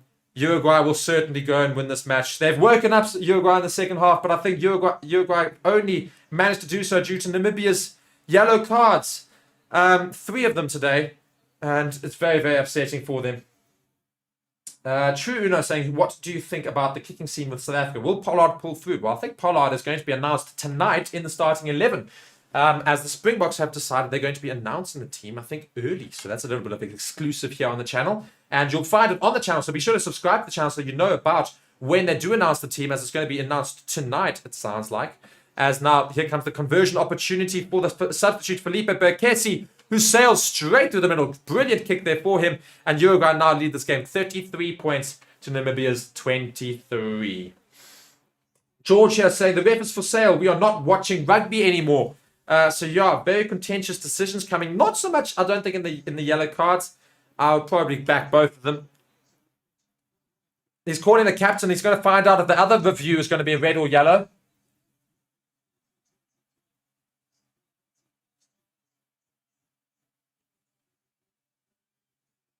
The second yellow card has been upgraded to a red. I thought the first challenge was worse, but it sounds like Desiderius Setti has now got a red card. He will not take part in this game again. His card has been upgraded to a red. So Namibia will not finish with a full complement here. And it's just disaster for Namibia watching this challenge again from him. And yeah, Alistair could see with his hands in the air saying, what on earth's happened? And it's just so unfortunate for Namibia. It's going to be a red card for them. They've still got 4 minutes on Uanavi's yellow card. But Namibia, with the short line out, have managed to gain possession of the ball just inside Uruguay's 10 meters. So they're still fighting Uruguay. Can they still fight on? Try and get some points here. Penalty to Namibia now in the middle of the field. Kick it to the corner. Get the try. Let's see if they can come back and at least maybe perhaps draw this game. But as Truno says, it's been poor from Uno. Poor from Namibia. And his head is shame. This is very upsetting. Desiderius Setti is, I think, beside himself. He's pulled his shirt up to his face. I think he's crying now, unfortunately for him. It's very upsetting. His card has been upgraded to a red. He had a bit of a disaster game, if I'm frank. Namibia opting for posts here, I think, just to try and waste time on that yellow card. Tiaan Swanepoel lining up the kick will put them, of course, within a try score of Uruguay. So that's the very, very important piece of information there. Puts this over. They're then within a try score of leveling the game. Namibia and Tiaan Swanepoel's kicks have been very successful so far. 5 kicks out of 5. He's got lots of time left on the clock. Surely he tries to use as much of it as possible so that he can get his captain back onto the field so they can get back into 14. No, he's still got 20 seconds left and he kicks straight through the middle. Now, can Namibia fight back? That's the great question. Can they fight back? Uruguay with 33, Namibia now with 26. I'm going to end that poll for earlier saying, can Namibia hold on to their lead? Because they have not held on to their lead. But can Namibia fight back in this game? That's going to be the next question. Can Namibia fight back?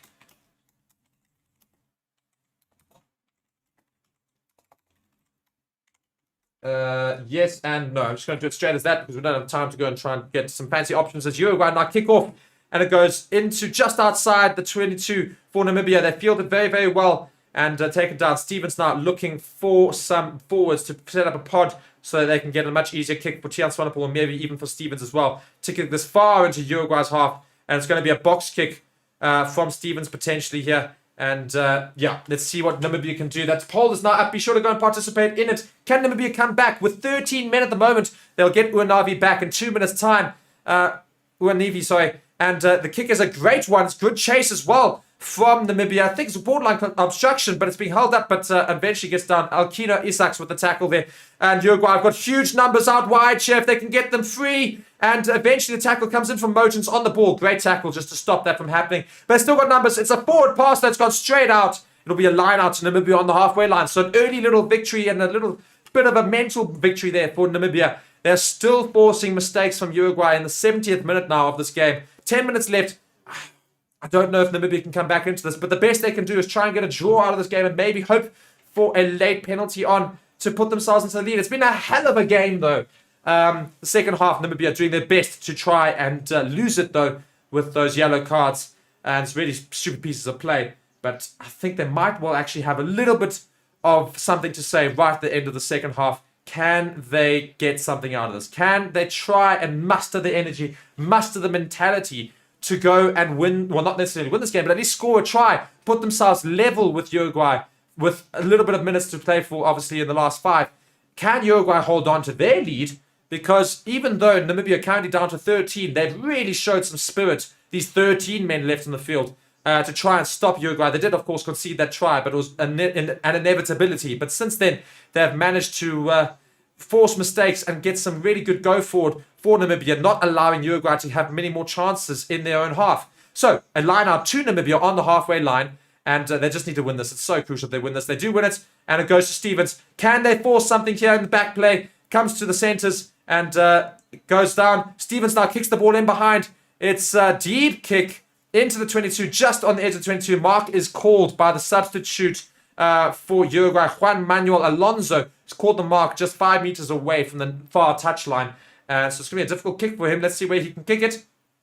He kicks it, and it's going to be in play still. So Stevens collects it past to Tian Swanepoel, who's now going to kick himself. He kicks it straight up. It's a huge kick, and Stevens is going to chase this for Namibia. It's going to be an average chase. Still got time, does Bekesi, of course, the substitute. Not Bekesi, sorry. And it comes now to who is this? I can't quite see. Sorry, I wasn't able to see who it was. But Stevens takes the ball now. Namibia inside the 10-meter line of Uruguay's half. Can Namibia do something here? They've got 33 seconds left on Uanivi's yellow card before they'll get back to 14 men, which is the most they'll get for this game. A little bit isolated here is Namibia, but managed to hold on to the ball. Stevens still managing in the back of the ruck. Comes to Tian Swanepoel, who's looking for that pass. He finds it eventually, but it's going to be forced back from his fullback, Cliven Laupse, who almost gets swamped there, but Namibia does well to hold. And it's kicking back in the ref. Ref, you can't do that. No ways.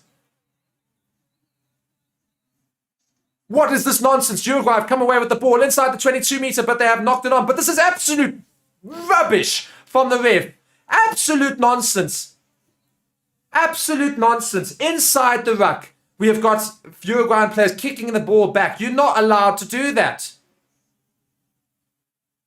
And as a result, Namibia have lost the ball, and it will be a Uruguayan penalty, I think, 10 meters before that.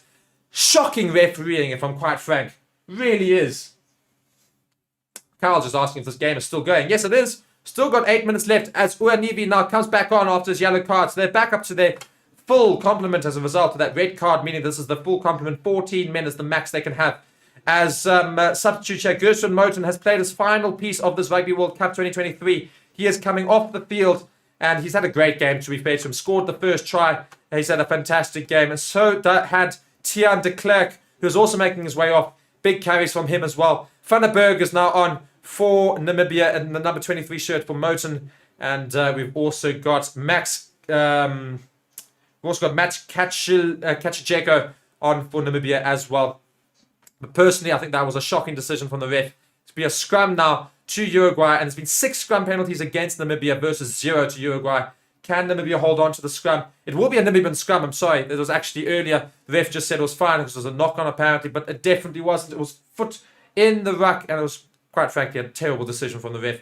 But Namibia have the ball in the scrum. Can they get the ball out as quickly as possible? They do get it out, so not going to be a scrum penalty. Stevens manages to find the number 12 there of Danko Berger. And it's a penalty to Uruguay for once again sealing, going off their feet at the ruck.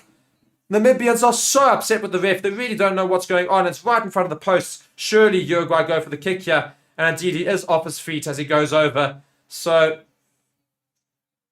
yeah, very, very unfortunate. Just stupid from Namibia, that, quite frankly. Carl just saying, only way Namibia can win now is if they have 3 drop goals and the Lions flower half can do it. He can. Tian Swanepoel is an excellent kicker, and he's got a brilliant drop kick on him. But I fear that with this kick to come now for Uruguay, it is all lost for Namibia.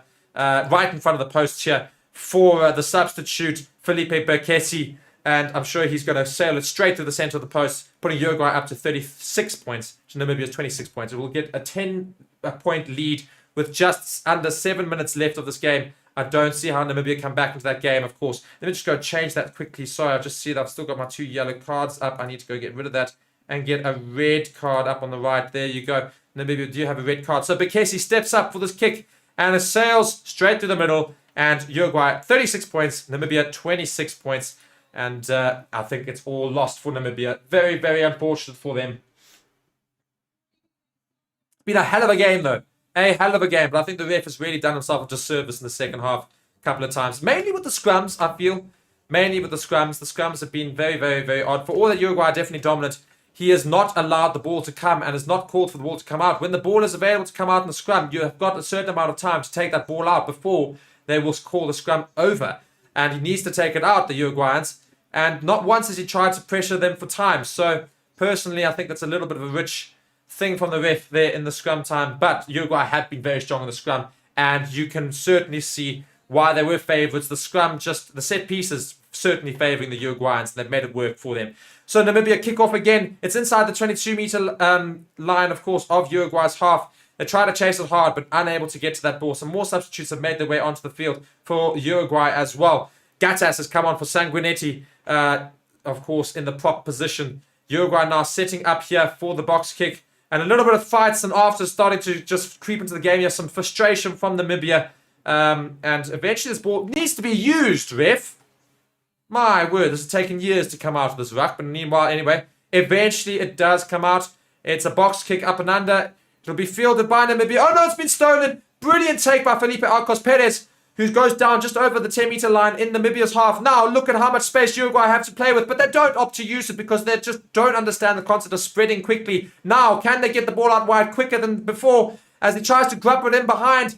It's not a brilliant grabber, and it's going to be fielded, luckily, by Cliven Laups, that just sees the ball go out in the 22-metre line. The captain for Uruguay, of course, Andreas Villaseca, tried to get that grabber in, unable to find his player there. So it goes out. It'll be a Namibian line out inside their 22 metres. But a fantastic take earlier by Felipe Arcos Perez. Gets up high and grabs that ball ahead of Cliven Laupser. Of Danko Berger, I think it was. And then, unfortunate from Andreas Villaseca, the captain of Uruguay, for that grabber kick. He tried to keep it in play. So, now we come back to this line out here from Namibia. The captain receives it in the air, passes it back, of course. Now we've got Adrian Boysen, who's come on in that number 21 shirt. And Namibia unable to get this ruck clear, as it's a fantastic steal by Manuel Ardao, who's a great player for Uruguay, and manages to get the turnover for them and the number 6 role, forcing the penalty, and it's over for Namibia now. Ref just complaining to Namibia for chat, I think, again. We're going to have a TMO check once again. I wonder what this is for. Is it from Uruguay? Is it from Namibia? Let's see what happens. The Uruguayan is down with a head injury. Let's see what happens. It's the number 20. It's Eric Dos Santos who's down, as I think he gets an elbow to the face. No, head-to-head contact.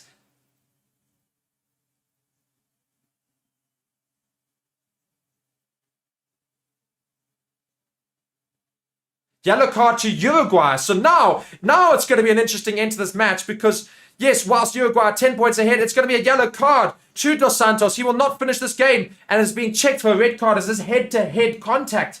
So, if Uruguay do not go for posts here, then there's a small chance Namibia can come back into this game. What they need is to try... It's a penalty, so it has been changed because it's a foul play penalty. So it will be a Namibian penalty. So they need to kick this deep into Uruguay's half, score a try as quickly as possible, and then try and get another try. They've got 2 minutes basically to score it.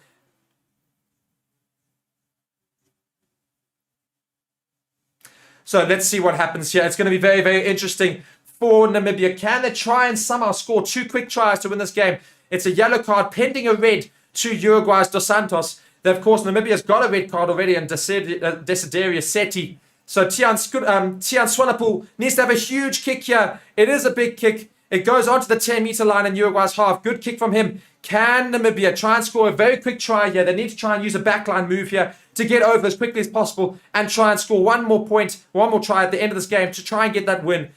It's going to be a very exciting end. Don't go anywhere, guys. Can they do it? Also, guys, on the side note, we're 3 likes away from 50 likes. Just 3 of you just go and hit that like button, please. And the line out is taken. It's very, very quick from Uruguay, from Namibia. They try a little bit of a set piece. It comes to the number 20 of Max Kachicheko. And again, now look at this brilliant run here from Torsten van Jaarsveld. No, it's knocked on. Oh no, that too many passes in the tackle from Namibia. They're motoring forward, but it's the captain Chujui Uanivi who manages to get that knock on there. It's a great little run by Louis van der Westhuizen, who pops it through to the other substitute PJ van Lille, who tries to pop it up to his captain, but he knocks it on. but it wasn't the greatest pass, to be fair. And unfortunately, I think that's Namibia's very slim chance gone. We're going to enter the 77th minute. It's a scrum to Uruguay. You know how dominant in the scrums they've been. So I'm sure we're going to see a big scrum from Uruguay once again, and that will be the end of this game, basically, for Namibia in terms of their chances. So upsetting, so upsetting. Oh, guys, thank you so much for hitting those like buttons. We've gone up right up to 55, so thank you so much for that. Really appreciate it. And thank you guys so much for joining me for today. Of course, we've still got a little bit to go in this game, but I just want to say thank you so much for joining me in this game. It's been really great to commentate. It's been a great game. Uruguay looked like they're going to come away with the win, but Namibia might try and have something to say in the last couple of minutes here. My name is Mark. You can follow me. My channel's Mark's Box. You're more than welcome to go and channel that and go and search that. You'll see me in the comments as well every now and then in some games. I do go and comment, but more importantly, I will be commentating the Springbok game this week.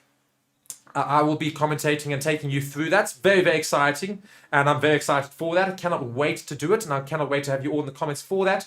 And I really do appreciate you guys joining me for today's match here, as we've just got a break and play here, of course, before this scrum. So looking at the ball carries today, very, very even between the two sides. It's actually been a very even game, but unfortunately, I think just Namibia's discipline in the second half and a little bit of a couple of dodgy decisions personally from me from this ref. As Charles says, they're never going to win against the ref. So, yeah, 77 minutes have now passed. The scrum is being set up. Uruguay have been strong on the scrum all day. Can they be strong again? Namibia, interestingly enough, committing another player to the scrum to try and win it.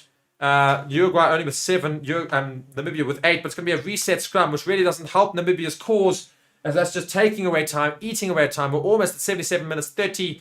And we've only got 2.5 minutes left, which means for me, this game is definitely done for Namibia. As they could see, I'm sure we'll go into a self-image problem after this. Well, that's a bit of an interesting comment there from Carl Smith. I do enjoy it. Yeah, it is a bit of a thing. Let me know, guys, in the comments your thoughts about the game. Where did it go wrong for Namibia? Could they have won this game? What happened? As the scrum is now underway, Namibia doing very well to get assert dominance, and it's surely ref. You gave penalties earlier for other things, but no, not this time. And it comes away to Uruguay. They make a brilliant tackle, and over is Berger of Namibia, but he doesn't manage to get the ball. And I don't know why that wasn't called. He was over it for a while there, but the ref does not call it. So Uruguay come away with it again. Comes the number 5, Lindecar, who's put in a real shift today for Uruguay. 78 minutes past. Uruguay, I think, are going to play what I call Bulls rugby here. No, they're not. They're going to grab it forward, apparently. Who knew? Very, very weird. Oh dear, there's a little bit of afters there in that ruck from Namibia. The ball has gone up. It's an up and under. It's going to be a big test. It's well taken by the fullback. He tries to shift it back into play, but it's fortunately, in so doing, it's gone to Uruguay. Now Uruguay come away with the ball. They've got numbers out wide. They've kicked it in behind. And once again, another kick. It's a wayward kick. It's too far again. And it's gone out on the 22-meter line. It'll be a line out to Namibia on their 22 with just over a minute to go in this game.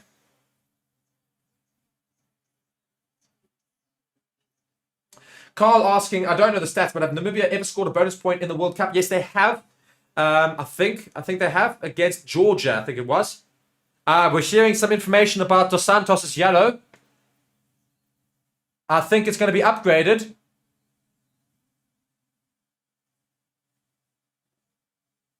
No, it will remain a yellow card. It will remain a yellow card, much to the small smile from the Namibian captain, Uanivi, of course. Just a sly smile.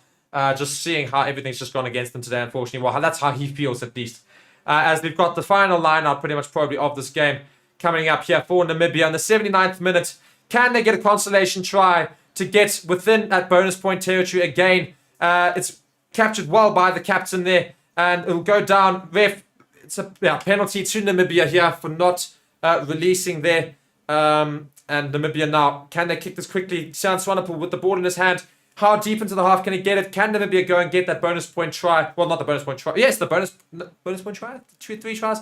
But get that bonus point for coming within 7 points, of course. That's what they're going to be searching for here. Just a consolation prize for Namibia, who will still leave this World Cup after never winning a World Cup match. Very upsetting for Alistair Coetzee and his troops. Glenwell here in the comments here saying, second half, Namibian guys had lost stamina. Yeah, I'd say that, but also I think just discipline. Just a couple of small... They were both stupid challenges, both definitely yellows. Yeah, very unfortunate, though, for Namibia. As they try now to try and get over Uruguay's try line just one more time in this World Cup. Can they do it? It comes to Louis van der Westhuizen, who's been quite good in the second half. when he came on. Now comes to Tian Swanepoel. I'll get there eventually. Sorry. I've been saying so many names so many times today. I've unfortunately just missaid some of them. Another substitute, Jacques Theron, will not be able to make use of that advantage. They're going to come back to a penalty in the 80th minute here for... No.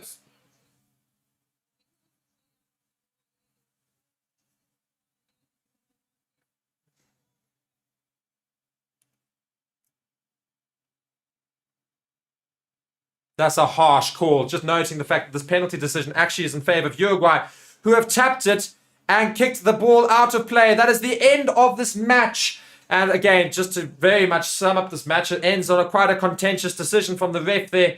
And Namibia will be going home with nothing. Not a single point to Namibia from this World Cup. Uruguay, however, leave with a bonus point victory. 5 points to Uruguay. They've still got one more match left. And there are a bit of tears for Namibia out in the field. They are over. The Rugby World Cup journey is done. They were never going to go through to the quarters, but they were looking for that first victory in their World Cup history. It eluded them, unfortunately. That's a very sad end to Namibia's World Cup journey here. But they were very brave. They tried their best. They looked very good in that first half. They were up for it, but they couldn't get it going in that second half, with just discipline being a big problem. Thank you guys so much for joining me, myself, and my name is Mark. You can follow my channel, Mark's Box, of course. And you've been watching on Forever Sports here. Be sure to like the review of this video, of course. Go and check that out as well. That I'm going to be putting up in about 5 minutes' time. And go and also subscribe to the channel. And I'll see you again this weekend for some more matches, which I'll be covering as well. Guys, thank you so much. Ubuntu Capital here saying thank you very much indeed. And I'm going to end the stream there, guys. It's been a fantastic one. Cheerio.